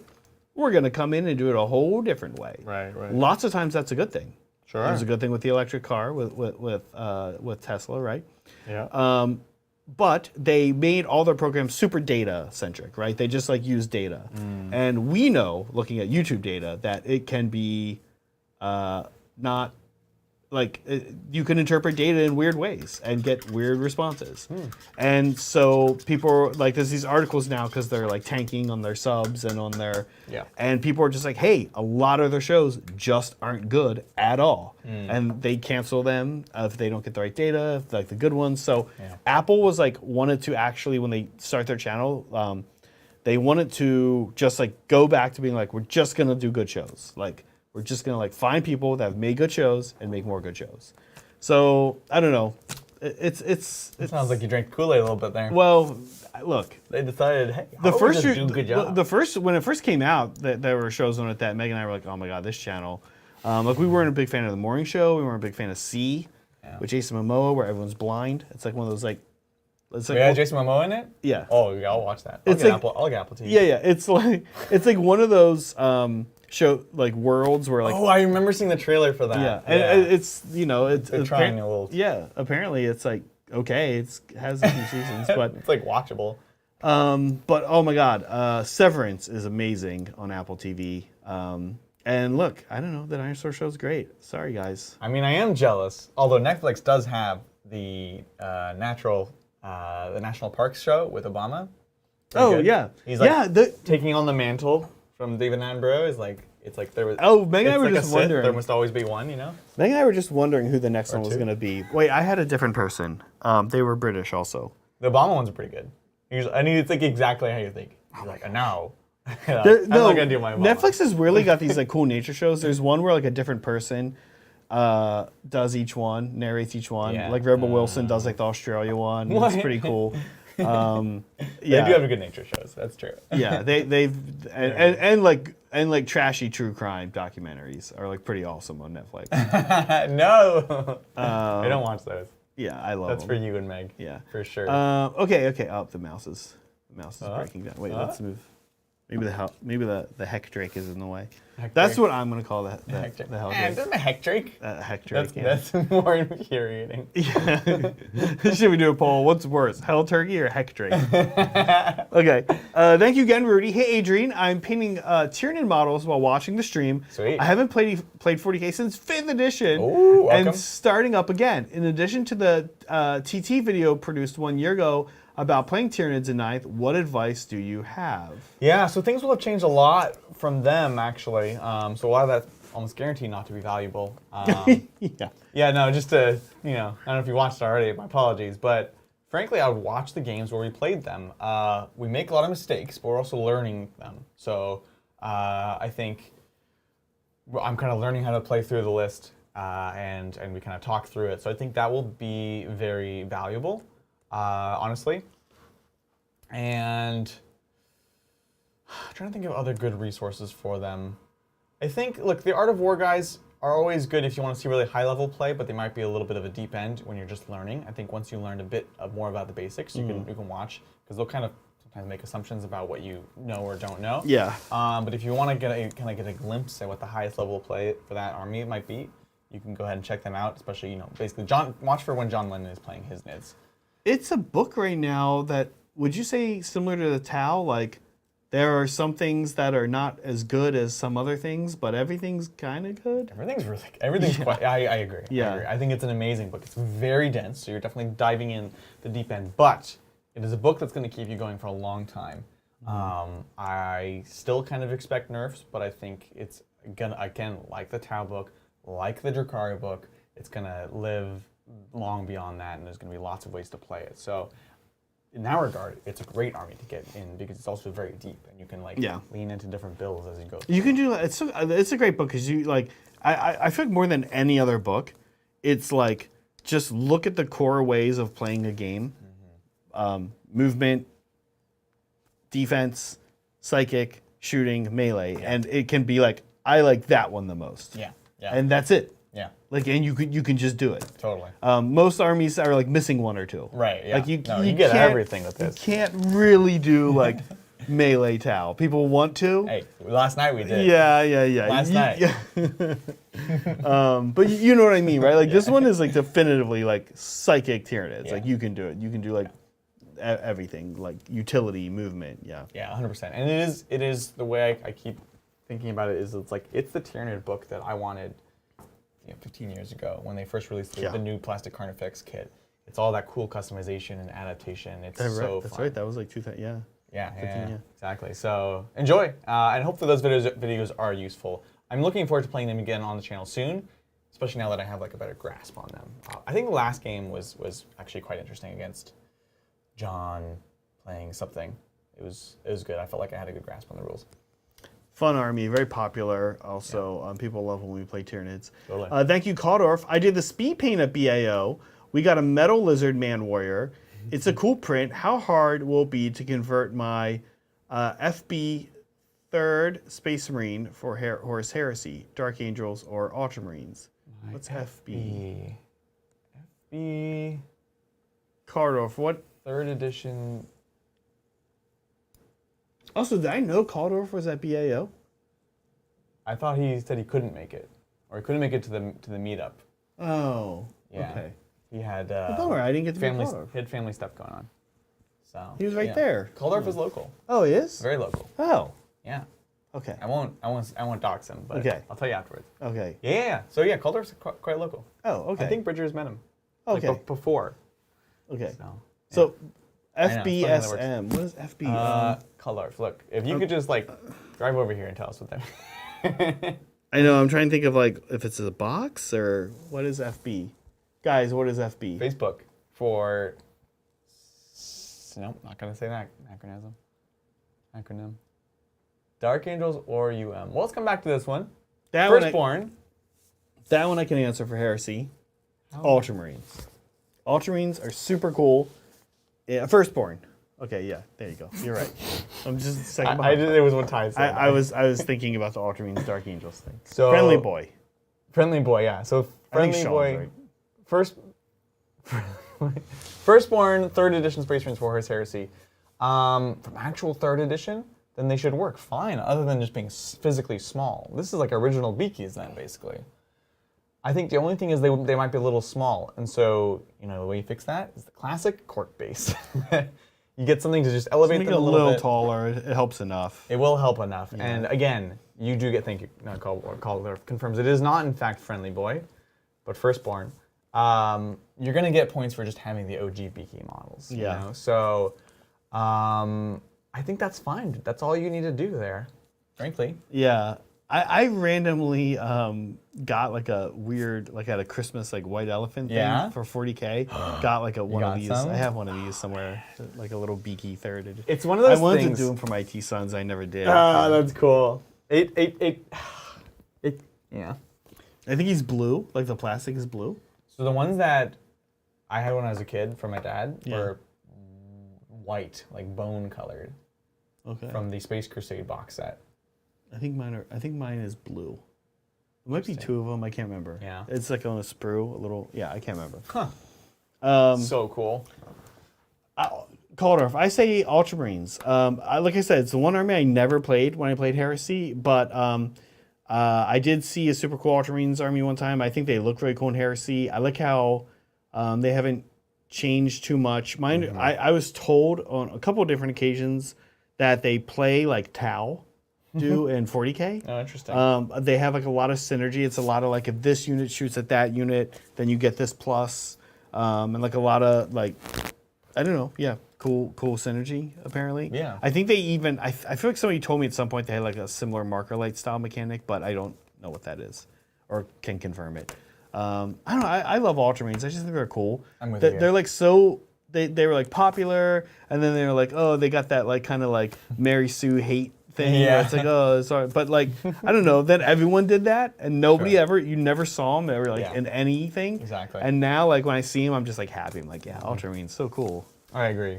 And again, if you're going to use these classic models, you got to do the classic scheme. Yeah. The Heresy Dark Angel scheme is cool, but I don't love it. I don't love it. I like newer black and Dark red? Angels. Yeah, I like newer Dark Angels. I like them both. Yeah, there are some that like I like better when they like. I think I like Sons of Horus better than Black Legion. I guess I don't honestly love like the Black Armor Space Marines as much. Wow. I think it's just like I don't know. Like part of being a Space Marine is having this ridiculous. Yeah, that's true. This As per ridiculous earlier armor, conversation, right? it's Like, gotta yeah. be- if it's not plasma glow, then why are you even playing Marine? Yeah, well, yeah, just play Tau at that point. Thank you, Sir Nimrod. Nernroot. Nernroot. Careful there. Running a lava theme for my Tyranids. Nice. Black main with orange, red, yellow as secondary. What color should I make Hive Tyrant wings? Putting pics of the Democharon in this theme in Discord when done. Okay, I'll take a look. Do you have an instinct on this? I do. I mean, so these are very intense colors. The black and the reds. I personally would go like a kind of neutral, natural tone, so like a khaki, a light brown khaki. I don't know if they're gonna put that in tonight. Oh, I when see. they're done, like eventually. Okay. So that was my first instinct, actually. Was, Oh, no, was wait, like wait. A neutral, Is this natural it? tone. No, that's not it. That is a Tyranid, though. Okay. So that's my first impulse. What do you think? Like I would do. What's the other color? Black main with orange, right? Yellow, secondary. Maroon. You do maroon? Mm-hmm. Okay. I think I would do maroon. So basically more red. Yeah, but like, yes, but maroon. Would you do the red like super bright and then the maroon? Like darker, like Darker. Word Bearers or Galbor Vok red or Yeah. something like that. I can yeah, see that. Yeah. Yeah, I think I would. Voluptuous pink, yeah. Yeah, I think I would. I think that is how you're supposed to say Volupus Pink for the wing membrane, though. Godforge in all caps lock. It actually is. It actually is. Yeah, I think I do like maroon. Yeah. Oh, here we go. You added me on Discord. Oh, okay. I'm the patriarch. Okay, with night picks. Let's see what else. You said like khaki. That could be cool, or super dark gray, especially if you're doing any kind of lava that's like any glow, like a dark gray, like even a cool dark gray. Yes. Could like catch glow if you're doing any kind of glow effect like that. Nernroot. So I would say yeah, I'd do dark gray like maroon. That's I don't know. Okay, thank you, Seth. Oh, we know this guy. Yeah, what's up, Seth?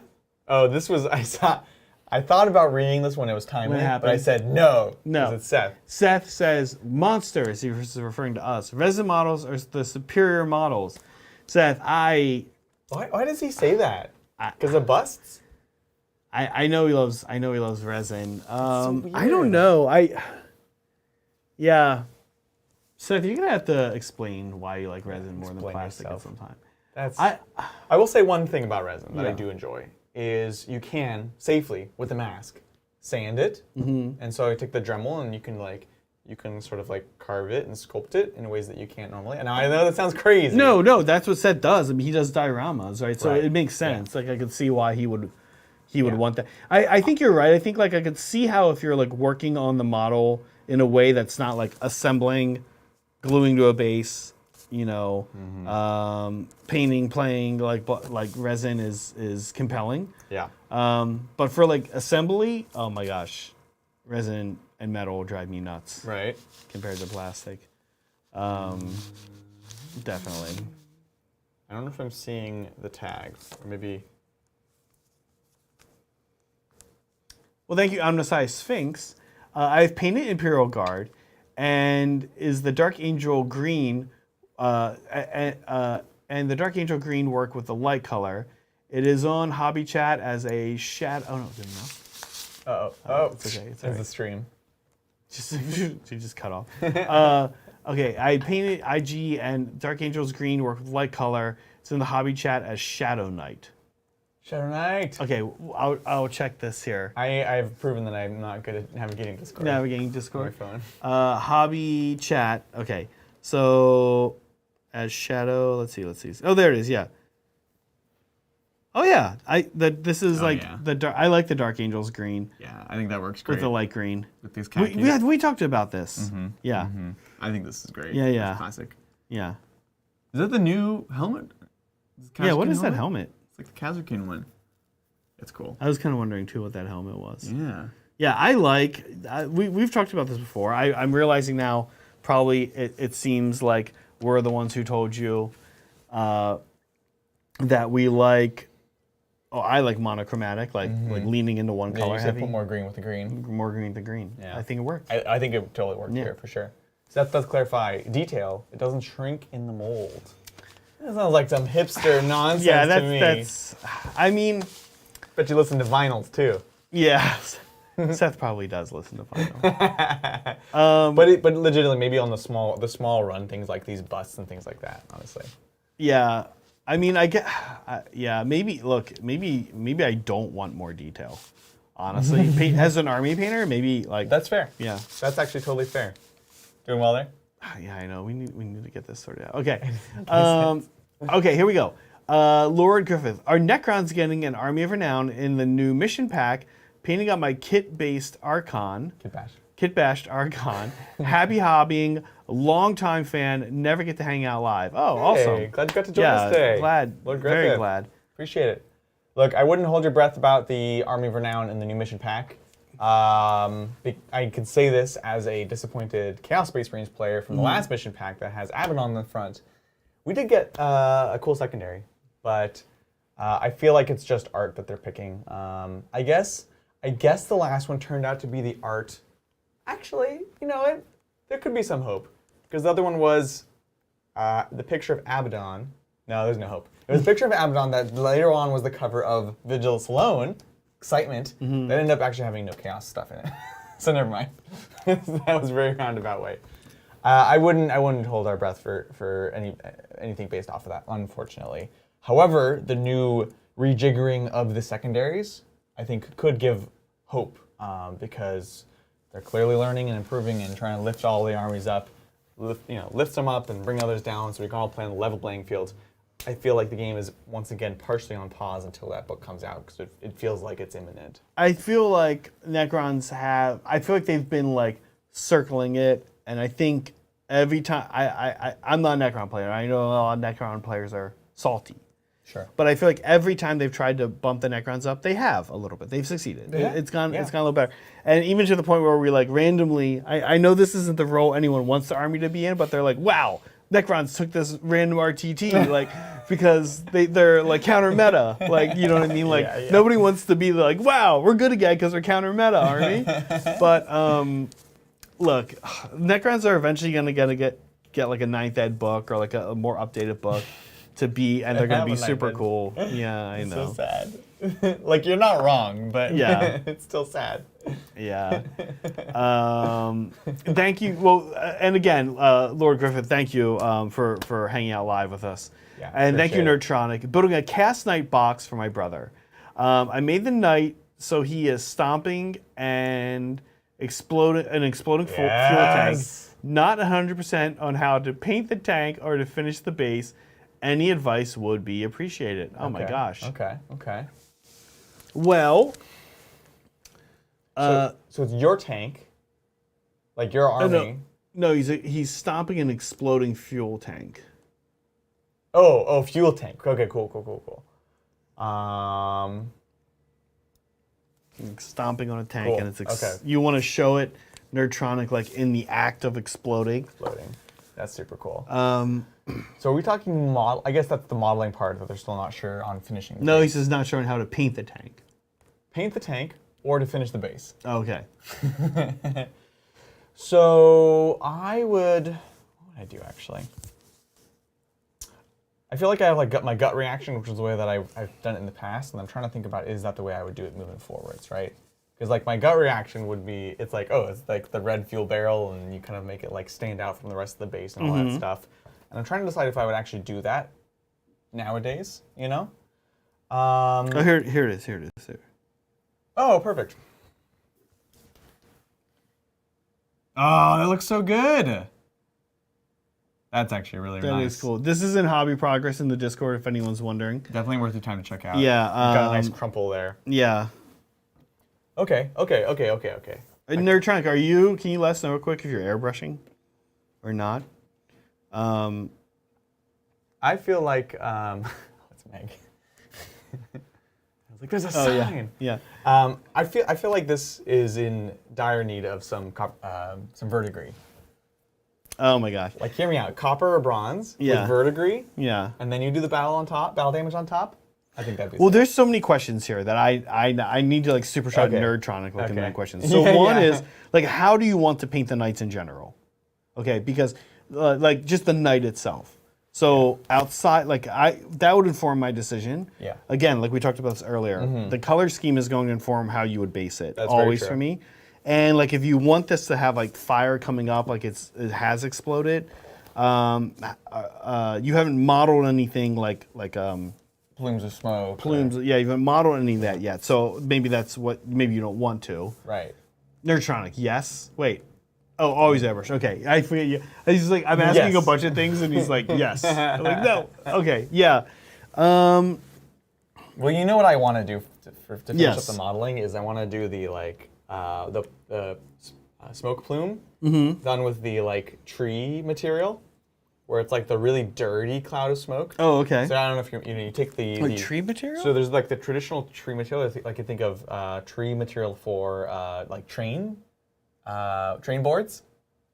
So like you buy like the green fuzzy kind of stuff. Oh, okay. And then you mix it We with have some PVA of it. glue. Okay. Right? Oh, Mix okay. it with PVA glue, and then you put that on like the wire, and so you kind of you have the plume of smoke coming out like that, and then the way you paint it is basically at the bottom you have the sort of red, the yellow, the orange kind of glow, and then it goes into black, and it's this Yeah. like dirty Okay. kind of exploded tank. I've done kind this of with plume of cotton smoke. balls, or Yeah. not cotton balls, the fuzz that you stuff batting. It's called that you like make stuffed animals with. Yeah, isn't that cotton? From cotton? No, it's different. It's Oh, like a okay. nylon. So it's Yeah. the same idea, Yeah, though, yeah, same right? idea. Yeah. I've always wanted to try it, but I think this would be perfect because it really is like a dirty smoke, basically. Yeah. So that would look amazing. Okay, It'll be painted Death Death Guard Guard color. Thank you, Ooh. Nerdtronic, for the support and for this Little information. copper verdigris, maybe? I mean, Yeah. copper with... Yeah, I do think like if you're doing like kind of muted, like that muted green, like the pea green Death Guard kind of colors, I do think like glow effect from the explosion on the underside is gonna look so cool. Yeah. As for the rest of the base, I mean like if all of your night bases are gonna be this thematic, it's almost like whether it's desert or ash, waste or jungle, like. It's almost taking a secondary. It's almost playing second fiddle to the diorama. The diorama being an exploding fuel tank, right? That's true. The one thing so I would do something neutral, like I agree. ash waste or like Yeah. barren desert, right? I definitely agree. One thing I will say is you have a lot of debris on the base, which is great. But when you go and do like the sand or the gravel or whatever it is, I would try to sort of blend it a bit. Have it Have like it some go of these up, debris like yeah. buried halfway. It'll make it feel less artificial and much more natural. So the fuel tank will obviously kind of be buried, but even these like this plate that he's standing on, kind of bring it up and over around it a bit. With fire stuff, explosive stuff, I said lava earlier today. I really like dark grays. Dark gray lava. No, sorry, like dark, like the land around Yeah. it is dark gray. That'd be cool. One cool thing I've also done, Secret Weapon Miniatures is a company that no longer exists, unfortunately. But you can find like graphite, kind of. It gives the look of graphite shimmer, and you can so Secret Weapon used to make this one, and I'm sure another company does. But cool. it's basically like a metallic weathering powder that gives like a slight metallic sheen. I feel like gray with that on top. I've done that before, and the lava could look cool. Not the lava, excuse me. The explosion. Yeah, the fire, Yeah. the flying lava. They're trying like post like your next step, and if you have thoughts or concerns, tag me again, because like I feel like this is like you're almost making a diorama. Honestly, Basically. this is also like a good like cat question, Yeah. because like I said, it's close to being a diorama. It's gonna be so cool. And I honestly love that about it. Oh, look, I have an idea while I'm in Discord. Look, Nergal Matthew's not wrong. Which Verdigris nail lock oxide. I'm sticking with it. Yeah, I mean, it's good. It's a good look. Yeah. All right, here's what I'm gonna do. I'm gonna read from here. Oh. Right, because we can do that. Okay. Thank you, Rudy, once again. What's up, Rudy? He says, Zach, the moss from the tuner board was from Teresa's Plants LLC. Ah! The plexiglass got great reviews from the players. Our friendly local gaming store now has 8 tables ready for ITC tournaments with other options for friendly games, thanks to you and Hobby Tines. That's awesome, Rudy. amazing. I mean, honestly, it's thanks to you, because you're the one who made 8 tables in like a month and a half, I Yeah, want to you say. made that happen. And that's what it takes. It takes people like you to kind of just make that happen. And now you have a community and people can come and be part of that and will hopefully want to also help contribute. Terrain is a big part. If you have like a lot of good terrain, it's a big part to making a good community and having a good store, which it sounds like you guys have. That's awesome that you also got moss from Teresa's. Your moss lady. I often wonder if she's like, what? Like, if she's ever like, what is happening? Like, why do I sell random amounts of weird moss? Yeah, like, yeah. Hey, you got any more of that purple moss? But it's so funny. Like, I haven't really looked deeper. I'm sure there are like probably somebody on Etsy that's doing what she does now. Like, but like. And like at Michael's, like I said, like I went to Michael's the other day. I went to get purple moss for my display board for the daughters, and they didn't have it. And it's like the first time, like, but they used to never carry any purple moss. Like they only didn't have carried any. like green. You can, you can get it on Amazon, which nobody wants to hear. But I've done that before when I needed to in a pinch. You can get it from Jeff, or you can get it from Teresa. You make the call. You make the call. You make the call. Like I say Teresa. Unpopular opinion. Okay. Thank you again, Magnus did nothing wrong. Have you dudes listened to any of the Gaunt's Ghosts audiobook? Crushed the first 8 in the last 3 weeks. Huge fan. Would have listened to more, but Audible doesn't have 9 to 12. They jumped to 13. That's annoying. That's so dumb. That's annoying. Talk about Netflix problems. I know. I haven't. Have you? I have not either. I haven't even read them. It is a Dan Abnett classic, though. I think it was one of the ones he like cut his teeth on. It's supposed to be a really cool series. So I don't know, we'll check it out. Sorry, Magnus. No. What's like the best one to jump in on? That's not 9, 10, 11, or 12. Well, wait. Are they in a series? Yeah, it's the Gaunt's Ghost series. Oh, okay. Well, like the Kaifus Kane one, like you don't have to listen to him in any order. Don't have to, but they do spoil stuff. They do? Yeah. Okay. Yeah. The way you spoil stuff with that one. I You always spoil the first book because you don't remember it's the first book. You were like, Kaifus Kane I spoiled? Yeah. Well, if I say it now, you're gonna do it again on stream. You'll be like, oh, when this thing happens, and it's like actually like the kicker at the end of the book, like 2/3 through the book, and you're like, oh my god, and you like say the thing that happens. Oh, Yeah. the one like it's with like a the punchline. Tau, who they end up actually. Yeah. So You're talking about when the Tau. No, that's it. Yeah. Okay. I know what you're talking about. I feel like I always do that. I think I've done it like once. It's like normally you're not like a spoiler. You're not on my list. But like that one specifically, yeah, because you don't realize. You're you just kinda right. say You're it. right. I'm like, oh, it is a spoil. It is. Yeah. That's a cool book. It's a great book. It's really I funny. won't spoil it. Thanks again, R&B W Unicorn. This is Kat. Hey, what's up, Kat? Keep it going. Never-ending stream. Oh my What was your God. favorite part of the BAO? Look, if you guys keep super chatting, we can't leave. My favorite part of the BAO. Oh my gosh. Honestly, I got to hang out with our good friend Bryce. Okay. I've known Bryce for a really long time, and COVID, I didn't get to see Bryce a lot. And Bryce will like play for a while and then kind of like get busy at work and like be one of those guys who's gone for like 3 months and you don't see him, then he comes back. So it was cool to hang out with Bryce, and honestly, it was funny. It was just fun to hang out with Bryce and Bridger. Yeah. Like those two know each other, Right. And they're very different people. But I got to hang out with Bryce and Bridger, like a lot because we were all doing the Sigmar thing. We were in the same schedule. Yeah. Got to have a lot of Diet Cokes with Bridger. That's what he drank. I didn't drink Diet Cokes, but a lot of Diet Cokes ordered for Bridger. Yeah. So it's just kind of fun, to hang out with like your friends, and it is cool to meet people. It was cool to meet Michael Cody. There he is. Yeah. What a trip. And literally, that was happening. I was having a Diet Coke with Bridger, and Michael Cody's like, "Hey, Michael Cody." My favorite part of BAO, I'll give a Mel answer, which is similar to your answer, which is I just liked kind of hanging out and not being stressed, you know? Yeah. We talked about playing competitive, not competitive. Well, I felt like I was able to just kind of appreciate the whole situation, and had some faster games than I would normally do. Yeah. And that was also really nice because I got to walk around, say hi to people. Yeah. And it wasn't so like, get in there, get out kind of thing. So that was cool. Okay, look. We did it. We did it. We did it. Okay, what's going on in Tabletop Titans this week? Let me tell you. So today's Wednesday, tomorrow's Thursday. That means we have a stream. And we have the classic matchup, Chaos Demons versus Space Wolves. That's slightly classic. It's classic for us, actually, because those two armies have been at a similar tier level for a long time. So I know we've done this matchup before. It's a cool matchup. You get heroes versus monsters. John has made his list. It's sitting over there. It looks cool. It has a Land Raider in it. It even fun. has a Predator in it. Oh, fun. For Jill to That's be super excited. fun. Yeah, so I actually need to make my list to match it. When was the last time there was a Predator on stream? That was why we had to put it in. I dressed up as a Predator at Halloween. Yeah, that's but right. That's a different type of Predator. That's a different type of Predator. Yeah. That's an Apex Predator. That's a Sigmar joke for you guys. Yeah, Sigmar joke. A little Sigmar humor. We like that fun. Little Sigmar humor, yeah. Oh,